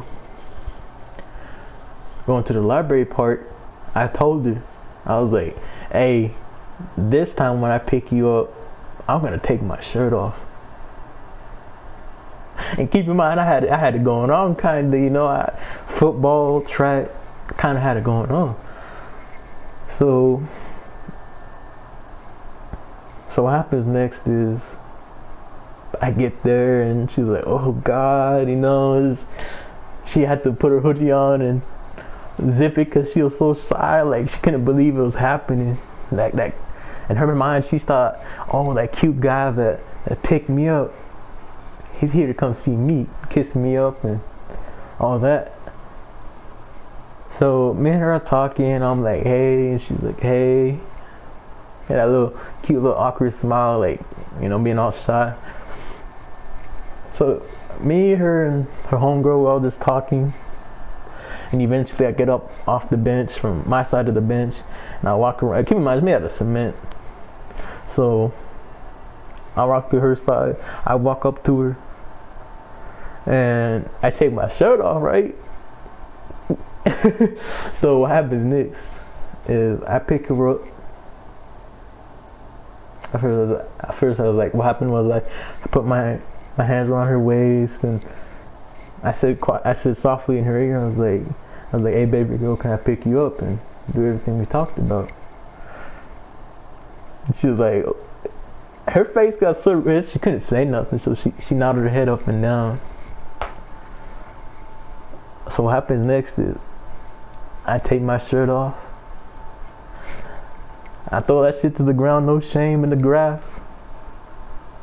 I pick her up. She gets up, and then I pick her up. And then we walk around the park together, and we just walk around the whole park, and we both couldn't believe it was happening.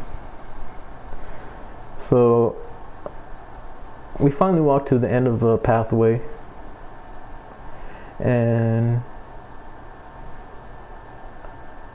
I stopped for a good 10 seconds before I say anything, and I was like, hey, can I get my kisses? And she was like, oh God, you know, her face got all red, and she put her hood back on, she zipped that shit all the way in, and she's still in my arms, and she was covering her face too with her hands, and I finally get to move her hands out of her face. I take off her hoodie, and I get my first ever kisses. Man, that shit felt good. That was the best feeling in the world at the time. I had to act like it wasn't my first, but I couldn't stop smiling. She couldn't stop smiling, but I played it off. I played it off like those weren't my first kisses. I had to be the cool guy, you know. So yeah, keep in mind I had to act for her, because you know I sang all these things I never did before. You know what I mean? So I get my first ever kisses. I put her down. And I couldn't stop smiling. And eventually her dad comes to pick up her and her homegirl. And you know, he comes in a red truck, picks her and her homegirl up, they get in. I text my mom, I was like, hey mom, can you come pick me up? I just had my first date. I didn't tell my mom it was my first date, but that's what I hit her up with. And she was like, yeah, sure, I'll come through in 10 minutes. So my mom gets there, and I hop in the car. Keep in mind, it was a Tuesday this day. And guess what song is playing on the radio? Tuesday by Drake. So when I walk in the car, I hear the radio playing, blasting, and I heard the club going up on a Tuesday. It became the best day of my life. Every week, every Tuesday was a holiday to me. So we finally drive back to my place, and later that week, after that week passes, when me and her are still talking, school still hasn't started, there's a little break, we decided to go on our first ever movie date. Hey, you want me to tell you a story? I'm like, nah, you got all bored.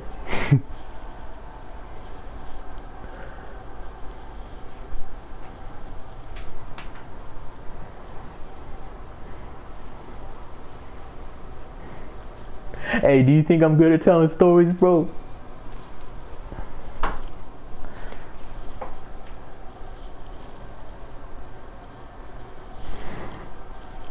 Alright, so we go on our first ever movie date. So she still has a boyfriend. She hasn't been texting him for days. Ever since me and her started texting, she hasn't texted him since. So by then, by around here was January, or excuse me, early February. It was 2015. And actually it was 2014. One of them, shit. Actually, yeah, 2014 for sure. So what happens is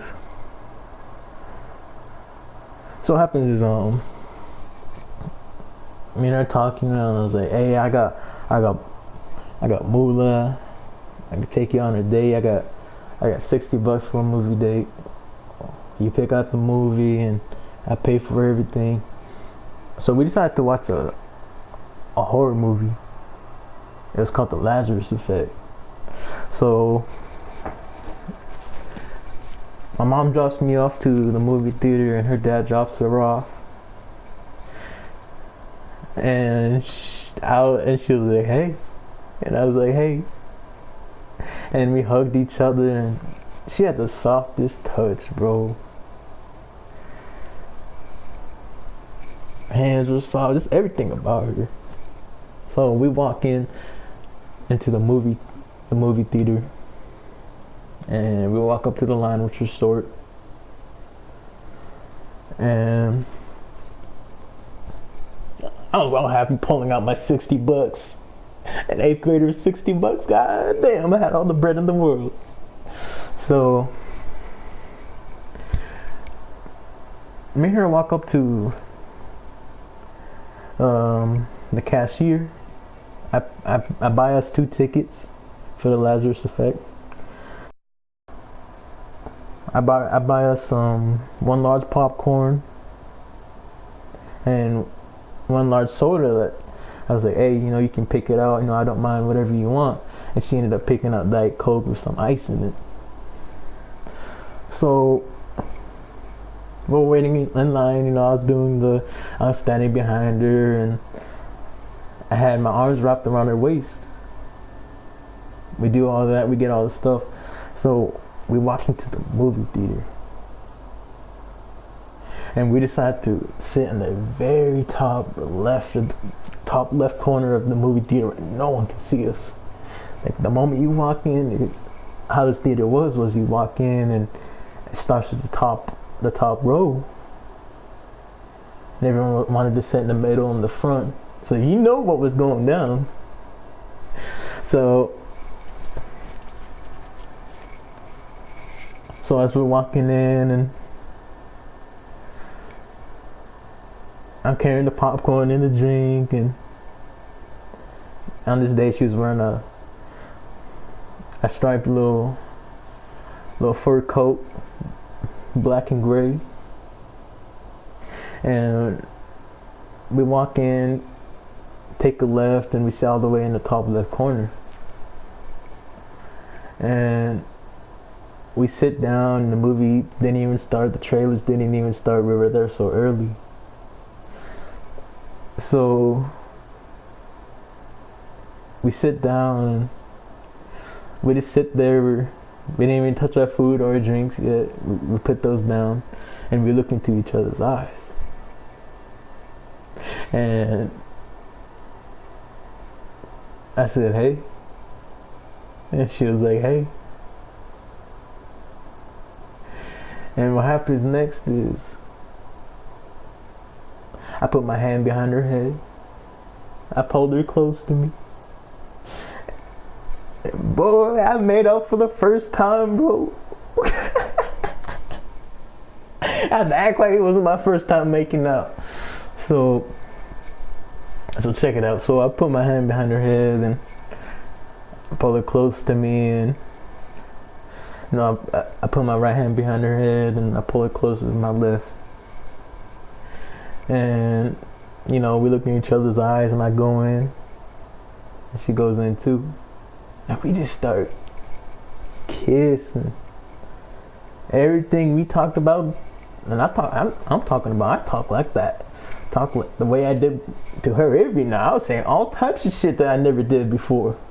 That's some R. Kelly player shit. So everything I talked about before, it just came out right then and there.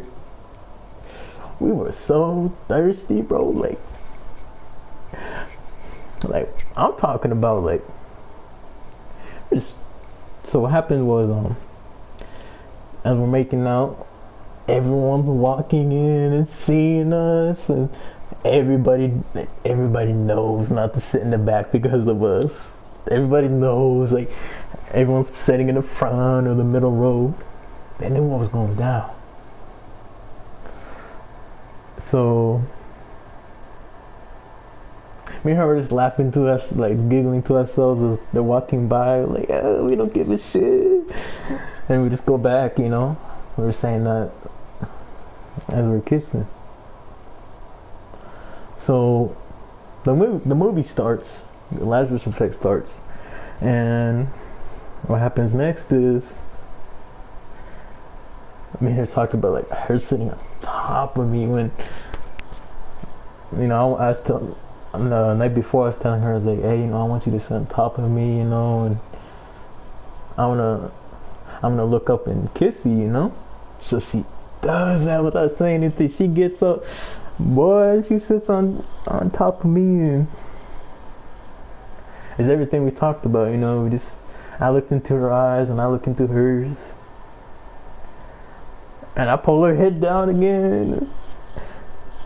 Boy, I'm gonna let you know right now. So what happens? So check it out. So next thing that happens is she unzips her jacket, bro. The movie's just now. The trailers are starting right here. Actually, the movie was just not starting, and she unzips her jacket, bro.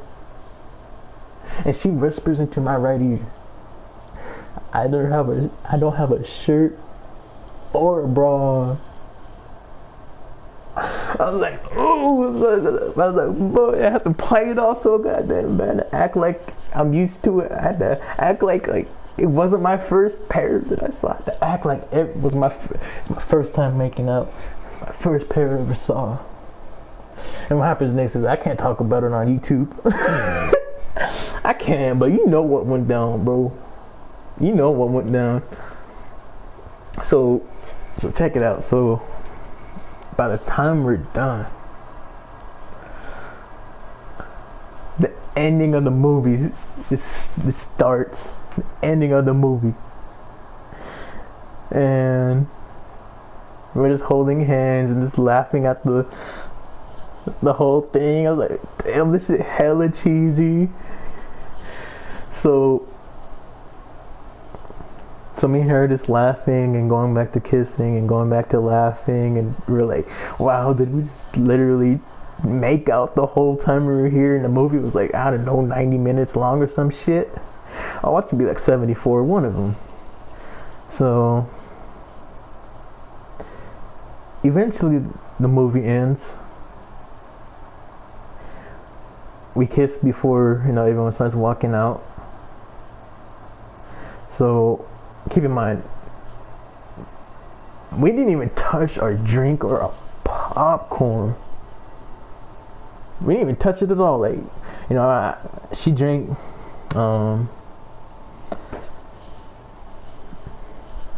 what's it called?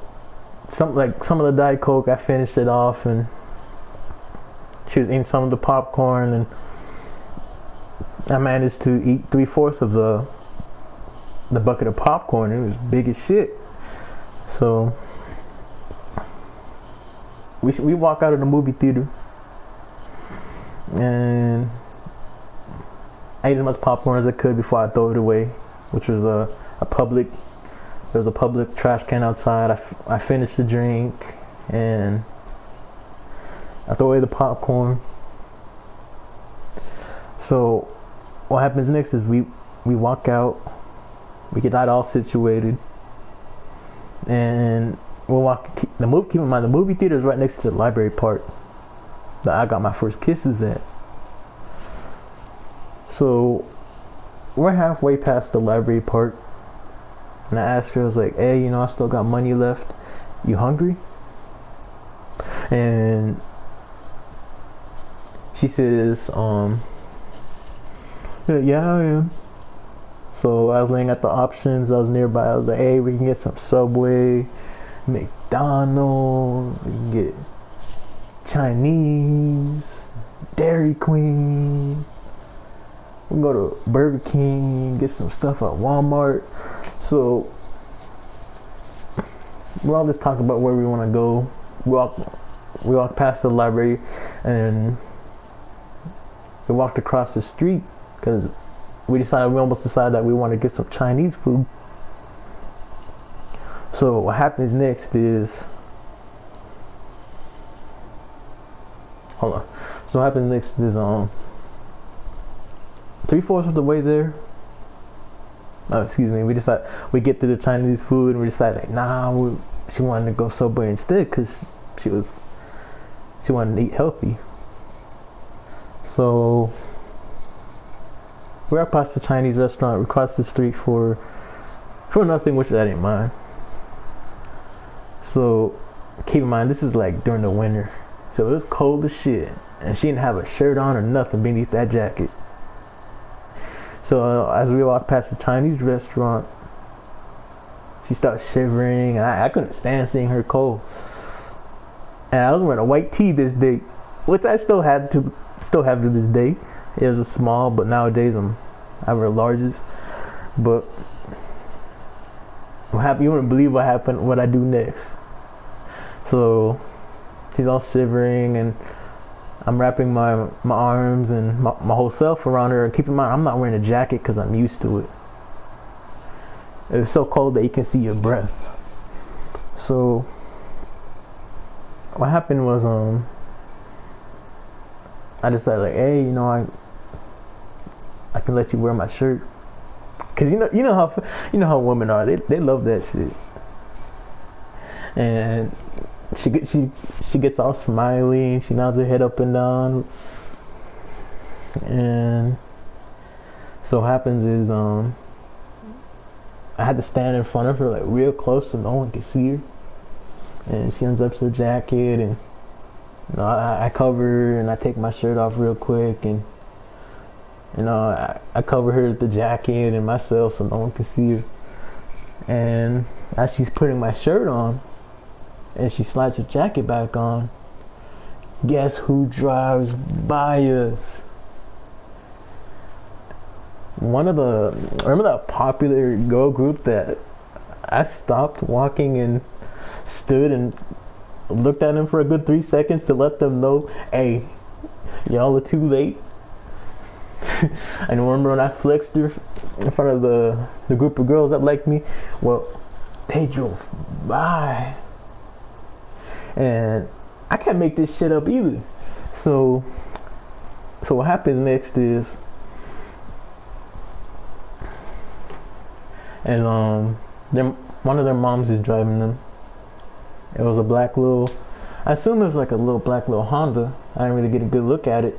I just paid attention to who was in there, and it was the girls that had crushes on me.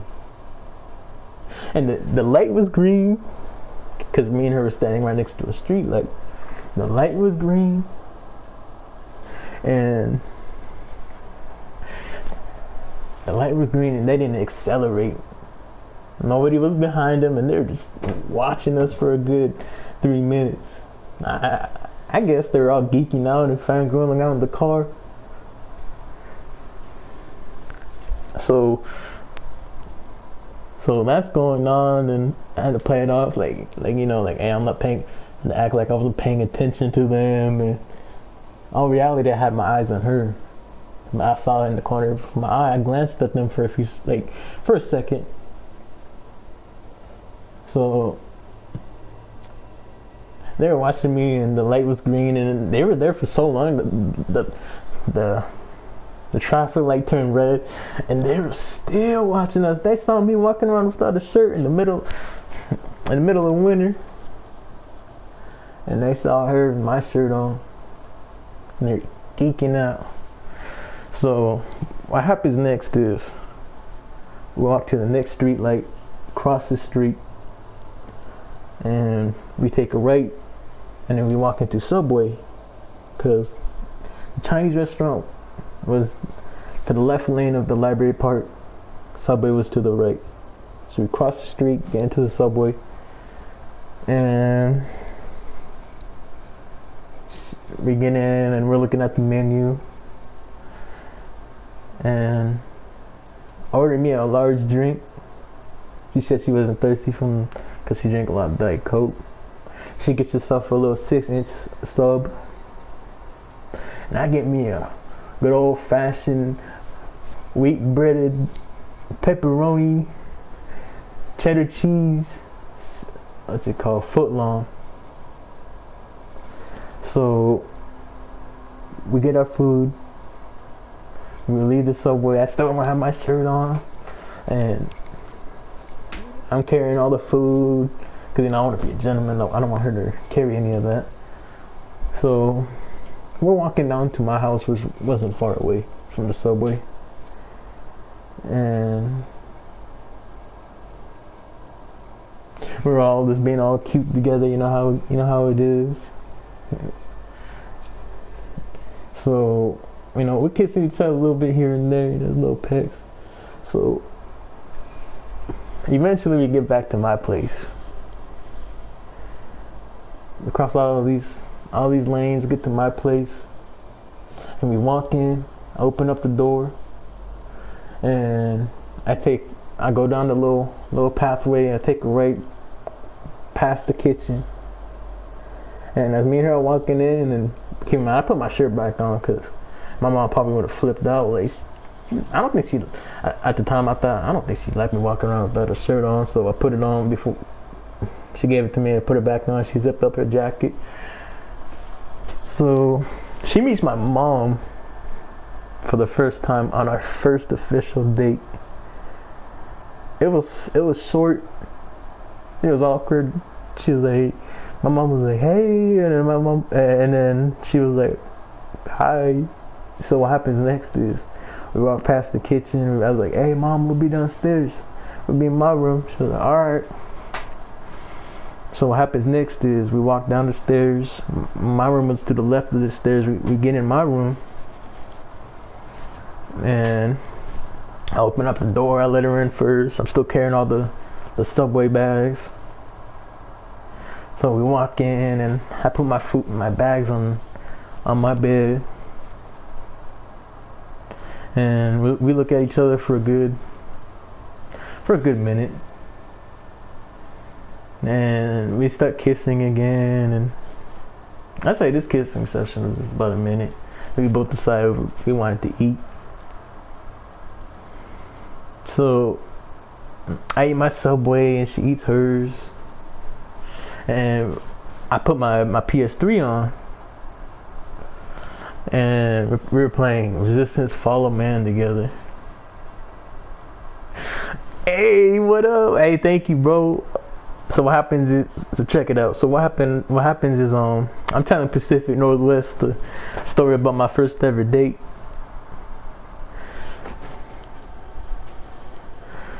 So what happens is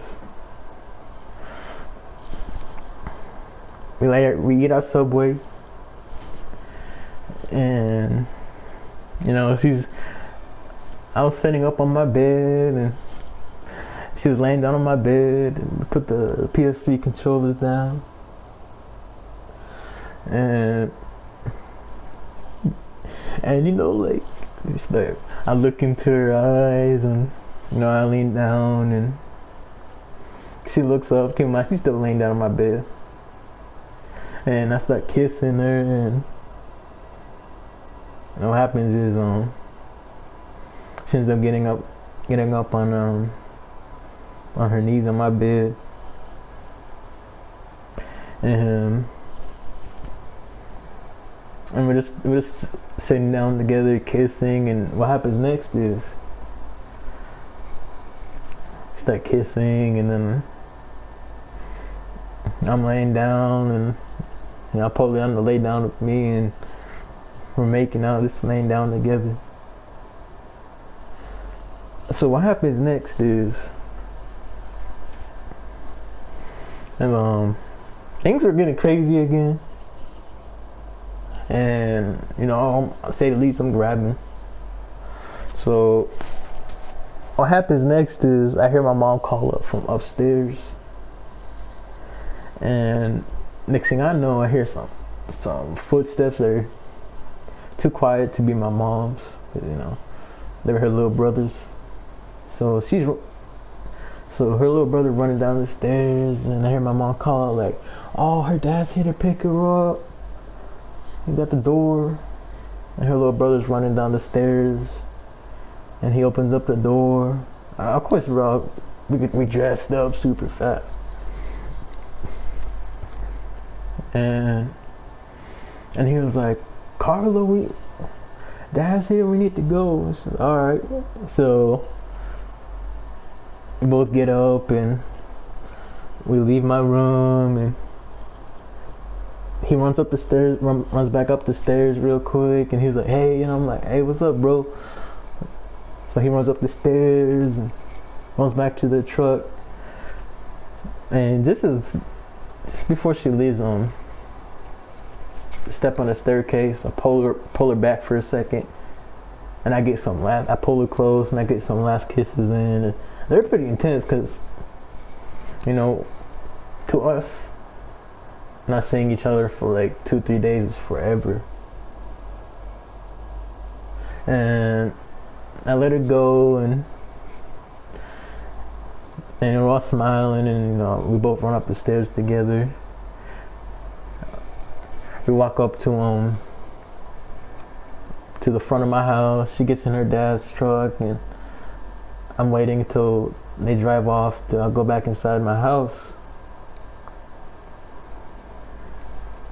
So that was my first ever date, bro. What did you think of my first date?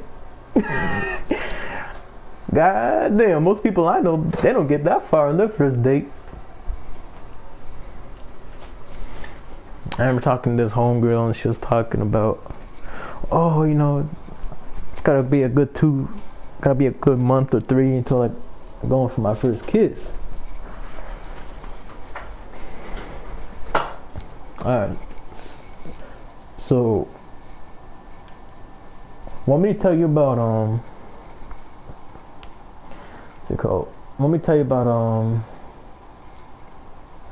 our second ever date, which went to shit, like utter shit. Want me to tell you about our second ever date?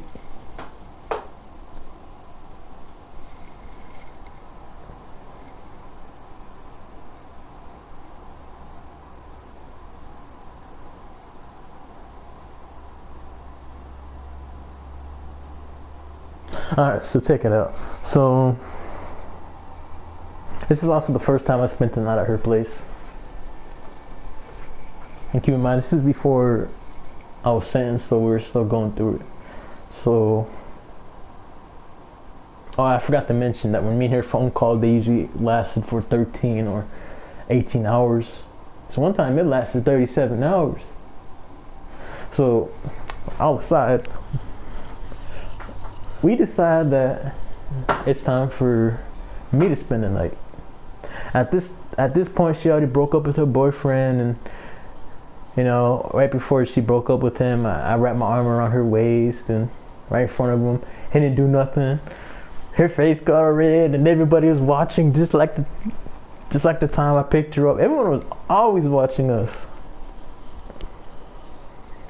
So whoopity woo, that happens. So that weekend, we decided that, hey, let's hang out with our friends, but also spend the night. So I invite my homie, and she invites two of our homegirls. So what happens is what's it called? We all get there, we're having a good ass day, just laughing together, and keep it real with you. We were playing Skyrim together. I was laughing and watching some videos on her Xbox, YouTube on her Xbox. We're just laughing at things. And as this was going on, me and her were beneath her little fluffy purple blankets, and we were kissing, and because you know we couldn't get enough of each other. So what happens is all of us decide, hey, let's go to the roller rink together. And like, yeah, that sounds like a good idea. So eventually it's 5 o'clock at night, and we decided it's time, like, hey, let's go to the roller rink. And we get there, and oh boy, shit hit the fan so fucking bad. So we walk in, I get me some what's it called, roller shoes, roller rings, I don't know what they're called, skates, roller skates, there we go, dumbass. So I get my roller skates, then my size wasn't available, so I had to get one a size bigger than what my actual size. I'm a size 12 and I'm a size 12 and a half. So what happens is I'm wearing these size 13 shoes, way too fucking big. Yeah, there you go. Yeah, roller skates, way too fucking big. Had no balance. It was that or get my feet squished the whole time. I was like, fuck it, that's good. I thought to myself, I could just tighten up the shoes and I'd be all jiggy. So what happens is I'm wearing these Ronald McDonald big ass roller skate shoes, way too fucking big, look like Ronald McDonald. So what happens is, it was also my first time roller skating. Boy, I got in that roller rink and I was tripping. I could not roller skate for the life of me. It was embarrassing. This is my first ever girlfriend, second ever date, and everything went to shit. And what happened was, she wasn't gonna show me how to do it, cause she wanted to roller skate and have fun, not get me on some training wheels. And that got me fucked up. I'm like, hey, I'm your boo, I'm your boyfriend. You're not gonna show me the basics, this and that. You have our first memories, like my first time ever roller skating, and you're not gonna show me how to do it. So she got me fucked up. And what happens is, boy, it went to shit. Her other homegirl, her name was Savannah. beautiful, she was a beautiful half Caucasian, half Puerto Rican. But you know, since I was with my girlfriend, no one else mattered. No matter how good they looked, they weren't my girlfriend. So what happens is, her homegirl Savannah, she's the one to hold my hand and teach me how to roller skate. And as she's on the other side of the roller rink with her other homegirl, I'm in the corner of the roller rink with Savannah. She's holding my hand, teaching me how to roller skate. It's looking hella fucking bad. So eventually, me and Savannah decided, like, hey, let's go sit down. I'm kind of exhausted. You know, I have terrible balance. I keep on tripping, falling on my ass. But, you know, I had to laugh it off, act like I wasn't embarrassed. And Savannah's like, oh, no, you're fine. No, it's okay. You know, me being told that, I was like, nah, that doesn't help at all. But I played it off like it did. So me and Savannah are sitting in the corner of the roller rink. And it's looking hella fucking bad because, you know, if you look at a certain angle, it look like we're making out some shit. And keep in mind, she was holding my hand, fucking teaching me how to roller skate. And my girl at the time, she was mean mugging her the whole time, just giving her the evil eye. And so this is when shit fucking pops off. So as me and her are sitting in the corner, things are looking bad, and I was holding her hand. My girl at the time, she wants to get back at me, fool. This is when the relationship, as soon as it is perfect, it's equally as toxic. So what happens is, she starts holding some other dude's hand. I was like, motherfucker. So what happens when the roller rink, some music played off, some slow ass music, and she's holding hands with some motherfucker I never even saw or met in my life. To say the least, he didn't have nothing on me.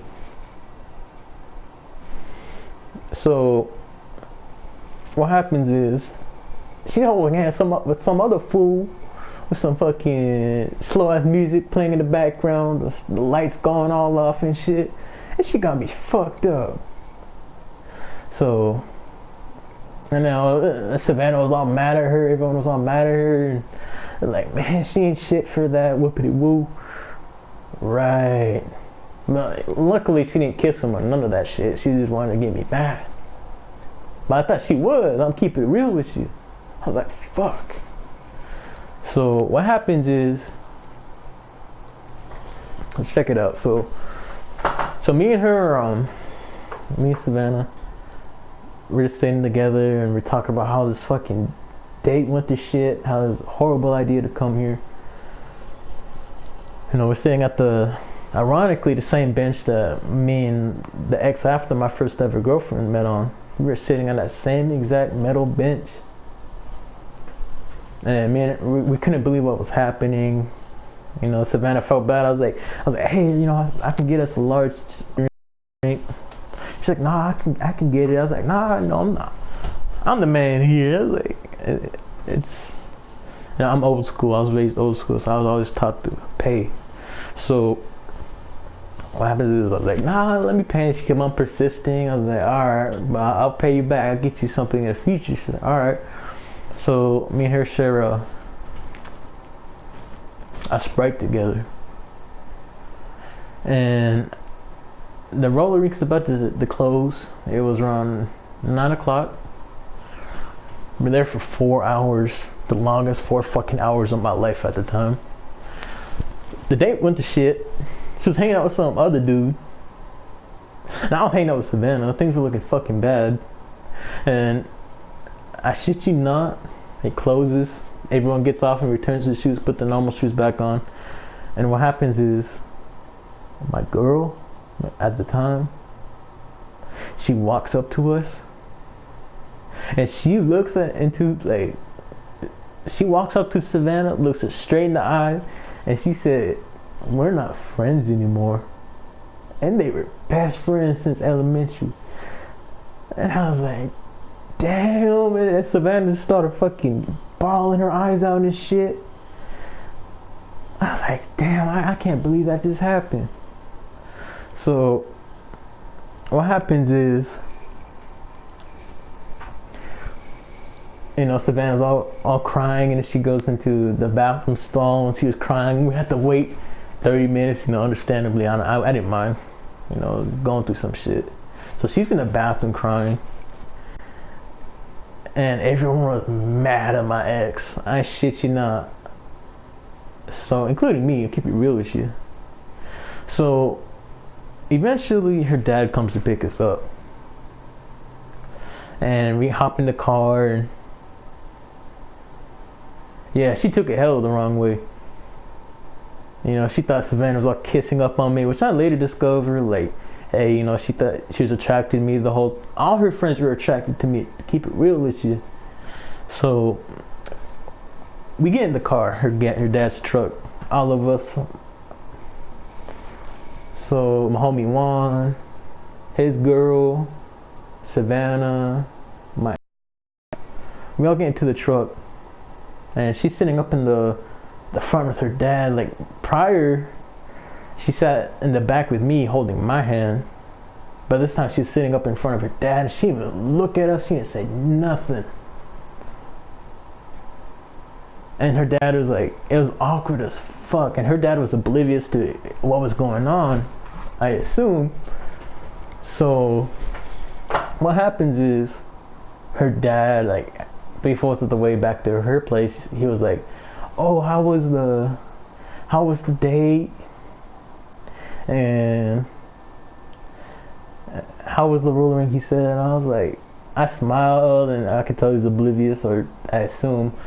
And I was like, oh no, we had fun, it was a blast, lying my ass off. But he believed. He's like, oh, that's good. So we eventually get back to her place. Again, the longest fucking truck ride of my life. Awkward, no one said anything. So we get back into her place. Her dad goes downstairs because he sleeps downstairs.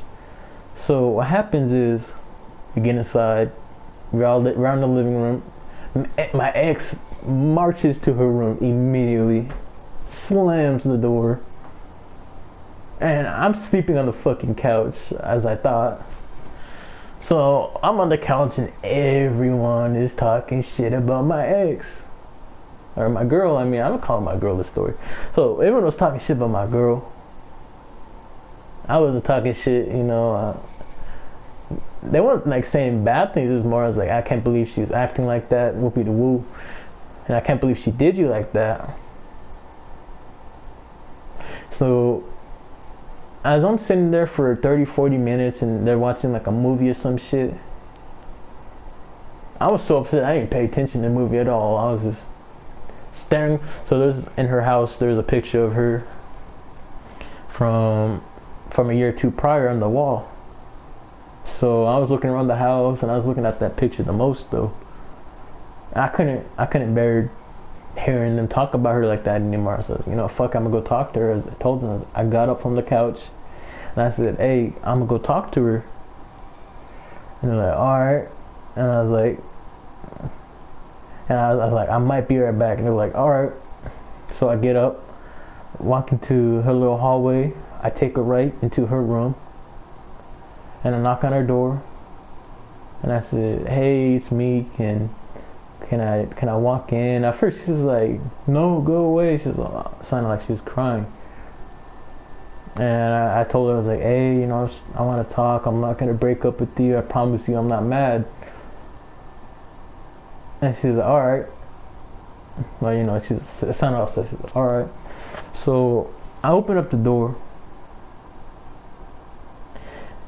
and I closed in, and her lights off, and figured that she was crying the whole time. And I closed the door, and I was like, hey, can I lay down next to you? And she nodded her head up and down. She didn't want to talk. And me and her talked it out, and she's like, nah, I didn't even like that guy. He's kind of weird. She's like, I just wanted to get you mad because I thought you were Savannah. I was like, no, it's the same goes for you. And I was like, our date was shit, but it doesn't mean a night has to be. So And then she cheers up. And at this point, it's 11 at night, 11:30. So we're laying together, and I'm gonna tell you something. I remember her fucking bed, her bedroom, and I remember her bed like yesterday, straight up. So I'm gonna describe it to you real quick. She had this big old window. Her bed was exactly against the wall, right next to it. It had pillows all over it, 3 mattresses, fucking Tempur-Pedic, the most comfortable bed in the world, bro. And on top of that, there was pillows all over, and fluffy purple sheets that I'll never forget. They were so soft, bro, so fluffy. So what happens next is I get beneath the sheets, and you know, she's all laying in my laying on my chest, and her arms wrapped around me. So what happens next is and you know, I put my hand beneath her chin, and she knows what time it is, you know, and I put my hand up, when I put my fingers beneath her chin, and she looked up. To say the least, that's when you knew things was gonna go down. So me and her kissed, and things happening. Again, our second ever date. So after all that, I'm gonna put this little detail in there. I was on top of her, to say the least, beneath that fucking purple sheets. You know what I mean? But shit happens, and we're both laying together on her bed, and at this point in time, it was 1:50, 1:54. So everyone out in the living room was asleep, and I had my shirt off, of course. I put my jeans back on, and she's laying next to me, and I'm laying next to her, and we're just talking about life. And I'm gonna keep it real with you. At the time, it was in Colorado, right? And the stars were so fucking close, bro. It felt like you'd jump up and touch them. The stars were so close, stupid close. Beautiful ass place. So me and her is laying together on her bed and looking up at the stars, talking about life. And you know, of course, she has that little moment where, you know, she's breaking down and crying, and she's like, you know, I don't want you going away for 20 years. And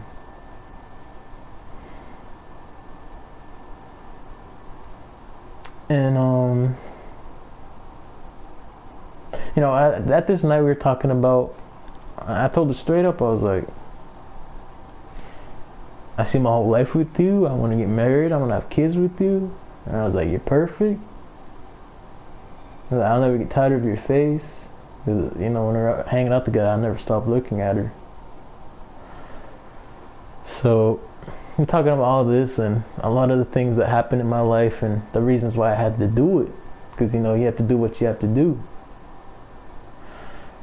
So what happens is, me and her eventually fall asleep. We're looking up at the stars, and she falls asleep before me, and keep in mind she's still holding me and I'm holding her, and eventually I fall asleep. And waking up and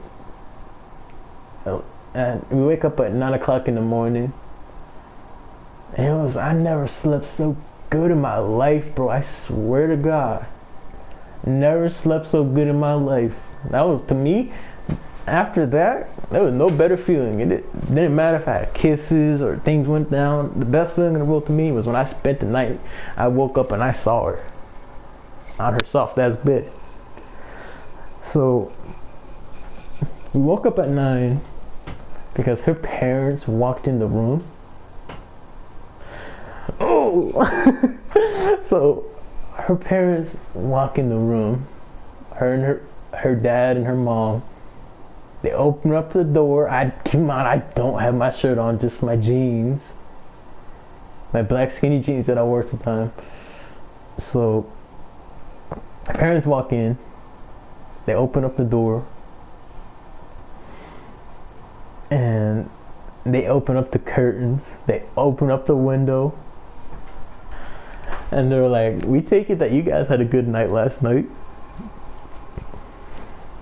I was all laughing and I smiled real big, and I was like, "Yep."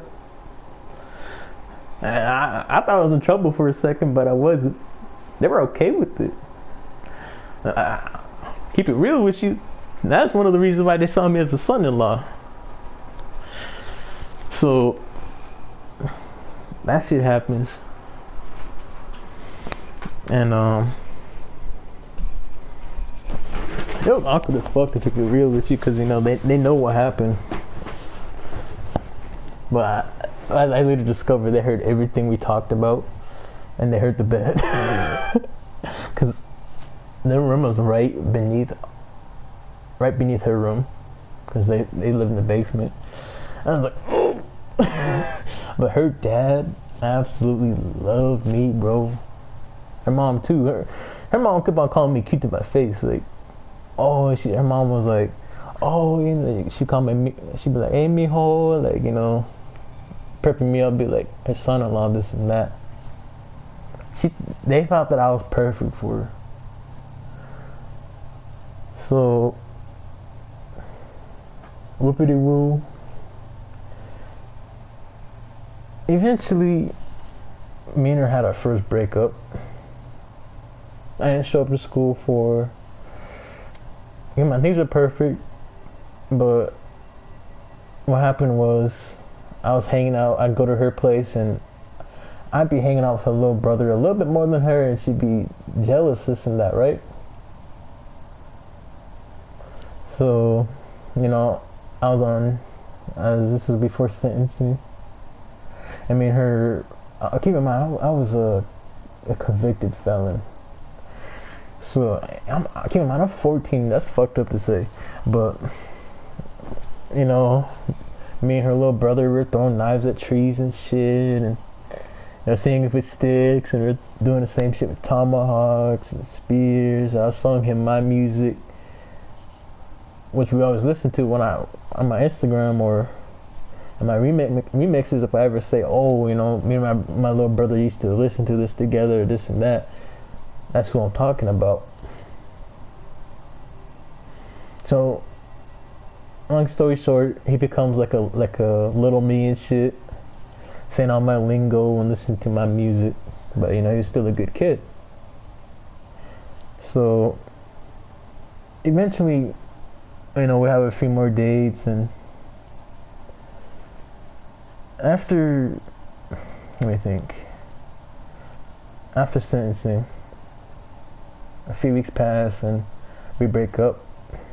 There's a lot of things that she was doing, you know, like substances that I didn't like. And on top of that, you know, she was on her phone when we were hanging out together, and she was doing that because she was mad that I was hanging out with her brother. So we decide that we should break up. So this is a little 14-year-old boy, so I was all devastated and shit. Then show up to school for like, I didn't show up to school until Friday. And time passes. Eventually I meet my ex after that relationship ends. I get back with my first ever ex, my first ever girlfriend, I mean. And at this point, I had dreams where we had a daughter, right? This is the reason I have daughters. So I had a dream where me and her had a daughter. She had her hair, her eyes, she had my nose and my mouth, and she had her facial frame and her jawline and her lips. And you know, shit happens, and it didn't go the way that I wanted it to. So the nights out get worse. Everything that happened to my second ever girl and everything that happened during that timeline, I was out every night, school night. What happened was, check it out. So, what happened was, I'd be out until 5 or 6 in the morning every night, and I'd only have 1 hour of sleep. Every night I was getting fucked up with one of my homies. I call him my war buddy. And we'd get fucked up on lean. We'd be drinking hella. We'd get the 2 liters and we'd be drinking that for 2-3 days because there was so much. Every night we're like, except Saturday and Sunday sometimes, because we need to sleep those days. Every night we're like, hey bro, you want to hang out?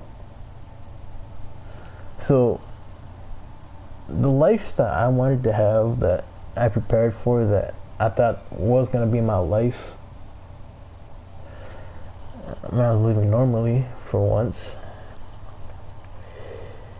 it all just was taken away from me. And on top of that, I moved. So I was out every night, sneaking out my window, come back at 5, 6 in the morning, wake up an hour for school, sleep the whole school day, come home, sleep until 5 or 7 at night, only wake up for dinner, go back to sleep, wake up at 12 and ask the homie, hey, you want to down for a night out? So there's a point after shit happens, like, you know, me and her stopped talking for 6 months, and eventually I texted her on one of my nights out and we started talking again. So I got so fucked up this one night, bro. I was so drunk. I tried walking back to Colorado, bro, because I wanted to be with her again. And every time me and her would talk, we just start breaking down over the phone, just start crying because we missed each other. It would be like this. It would be like, I miss you. And she'd be like, I miss you too. And she'd start crying. I'm like, fuck, you know, it got me too. So one night I was so fucked up, bro. I snuck out my window. This happened on a Saturday night. I tried walking back. Keep in mind, this is 2 states away. I tried walking back, drunk as fuck, back to Colorado. And I shit you not, like, I remember what happened was ended up walking 40 minutes away from my house. I passed the fuck out on the floor outside somewhere. And I wake up at 4:30 in the morning. I'm like, what the fuck? Where am I? And I see fucking 30 missed calls and 80 text messages from her. I'm like, fuck. And on top of that, my phone was dying. I didn't know where the fuck I was. It was early as fuck in the morning. So eventually, you know, I found my way back to my house. I sneak back in the window, and she was up all night worrying about me, and I call her up, tell her everything's okay and I'm sorry. And we decided it's best to not talk for a while. So winter break comes up, because that happened on 2 months before December. So winter break finally comes up, and there's a possibility that I might be able to go back to visit her on my day ones. So what happens is, me and her text and ran in love again, and she has a boyfriend. I was Mr. Steal Girl again. And what happened was, what made me cut her off forever was she wanted me to sneak in her window Cause you know, her and her boyfriend, they don't live together. So I'm sneaking in a winter break. She wanted me to get her pregnant, and she wanted, she wasn't gonna tell her boyfriend, and she was gonna act like it was theirs. After that, I forever walked off, bro. I blew up on her and fucking keep in mind, I was just a young boy. I didn't know what was right or wrong. So I wasn't even 16 yet. So right before, it was June. It happened on a winter break. Not June. It was sometime before. Yeah, crazy as fuck. So I was down, but you know, I was putting all the pieces together, and I thought to myself, what makes you, like, you know, I was down at first, and I was like, nah, you know, I don't want to continue this cycle, and it's not the life that I want for any of my kids to go through this. You know, shit happened before. God was trying to tell me something. So what happens is, I go off on her. It was the end of that school year. It was our freshman year. Keep in mind, I'm 2 states away, and my cousin hits me up, and he was like, "Hey, bro, she's crying down. She's, you know, he was like, for months now, she's been going to my class, and she's just putting her head down and crying. Said that you said some stuff to her." And I was like, "Yeah, bro, you know." I told him the whole situation, and she blew up on me, and I blew up on her. I said some really fucked up shit. I own up to it. I fucked up.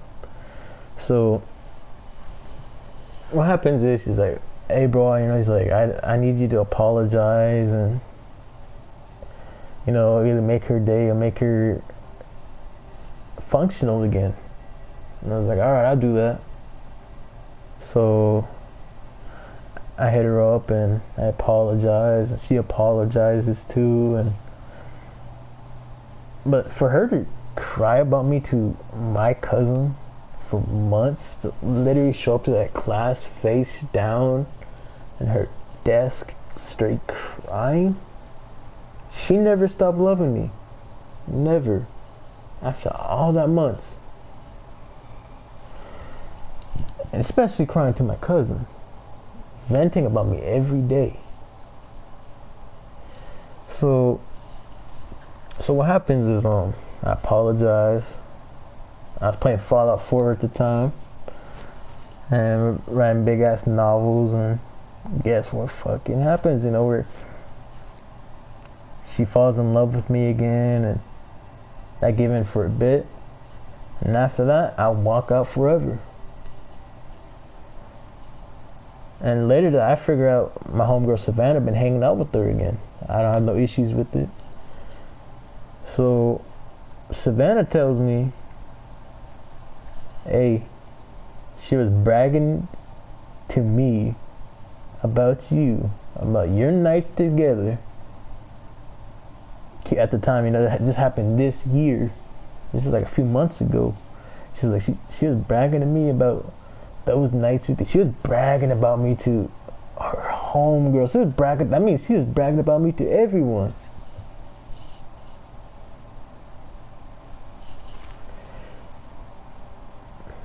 And keep in mind, I have a shit ton of stories like this, bro. These are just 2 stories. They're not small stories, but these are just one of the many. I'm talking about, I have fucking stories upon stories just like these. I even have a fucking story where this guy wanted to fucking kill me for talking to his baby mama. That's normal to me, bro. So many women come to my life, that's normal. I'm happy I finally fucking started settling down with my current girlfriend. But now, what you think of that story, bro? What you think of my first ever girlfriend?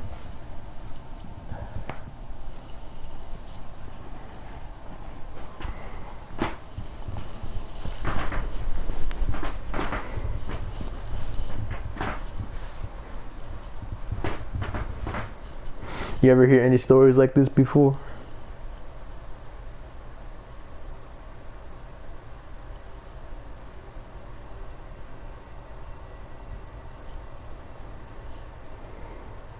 Damn, you still there, bro? I know it's like late as fuck. Like you fall asleep.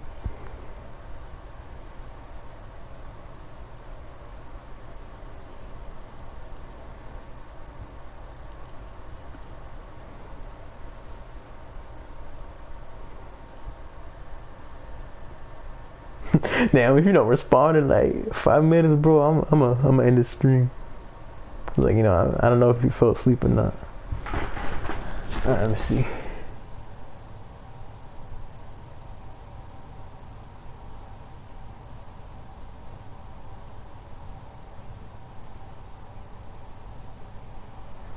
Fuck yeah, me neither. I never heard anybody tell a story like that. I have my whole life, yeah, thousands of people that come in my life. 17,000 followers on Instagram. I get close to a lot of them. Never heard a story like that. And I got a shit ton of them just like that.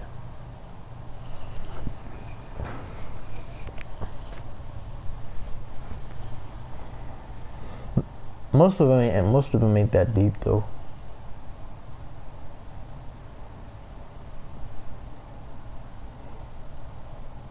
Hey, you got an Instagram, bro?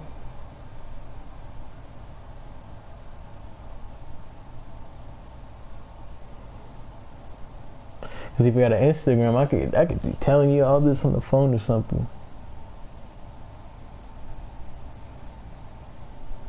Or would you rather have my phone number?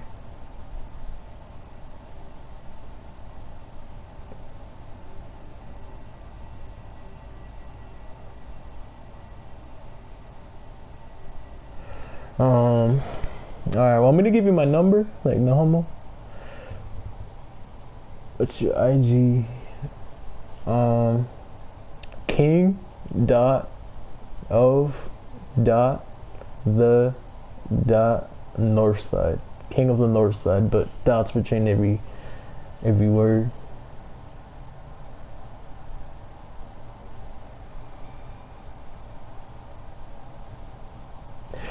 I knew I was gonna meet someone just like me, someone jiggy and chill as fuck on here. I just had a feeling, bro.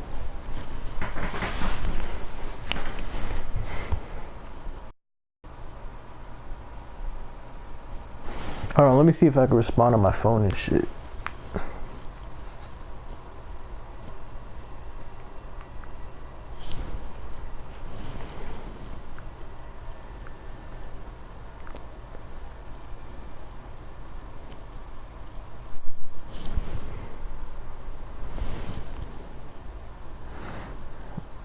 I got you, bro. It's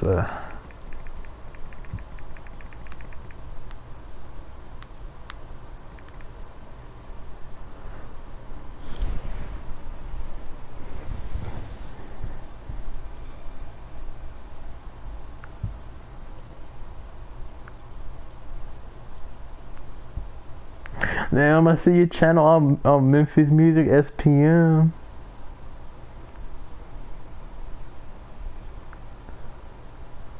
Oh yeah, DJ Spanish Fly. Cement Shoes was a banger.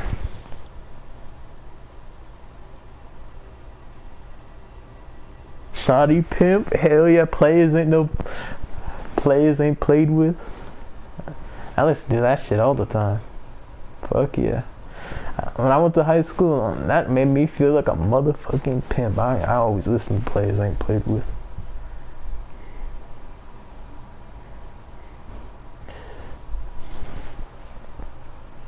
Hell yeah. You got a jiggy ass channel.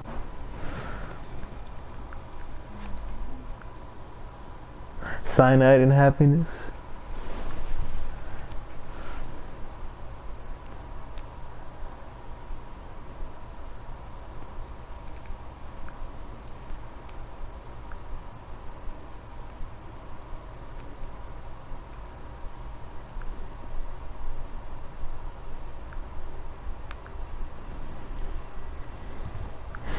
No homo, but you want my phone number, bro?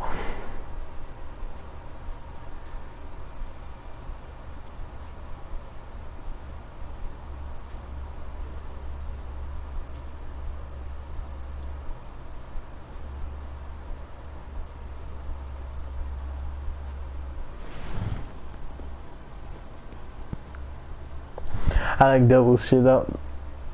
That shit was straight banger. Burn eternally again. Dig them graves. Alright, I got you.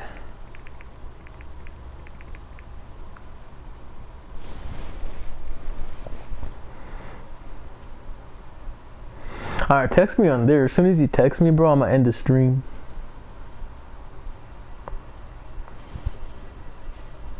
Cause it's late as fuck.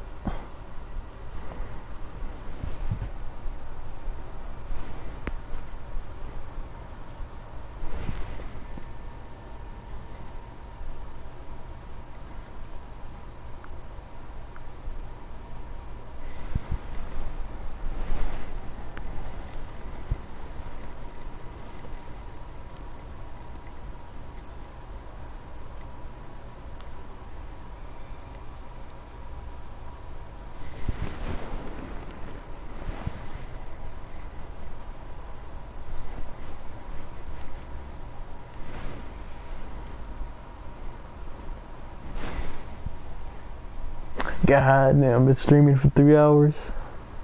I'm gonna start doing this a whole lot more often.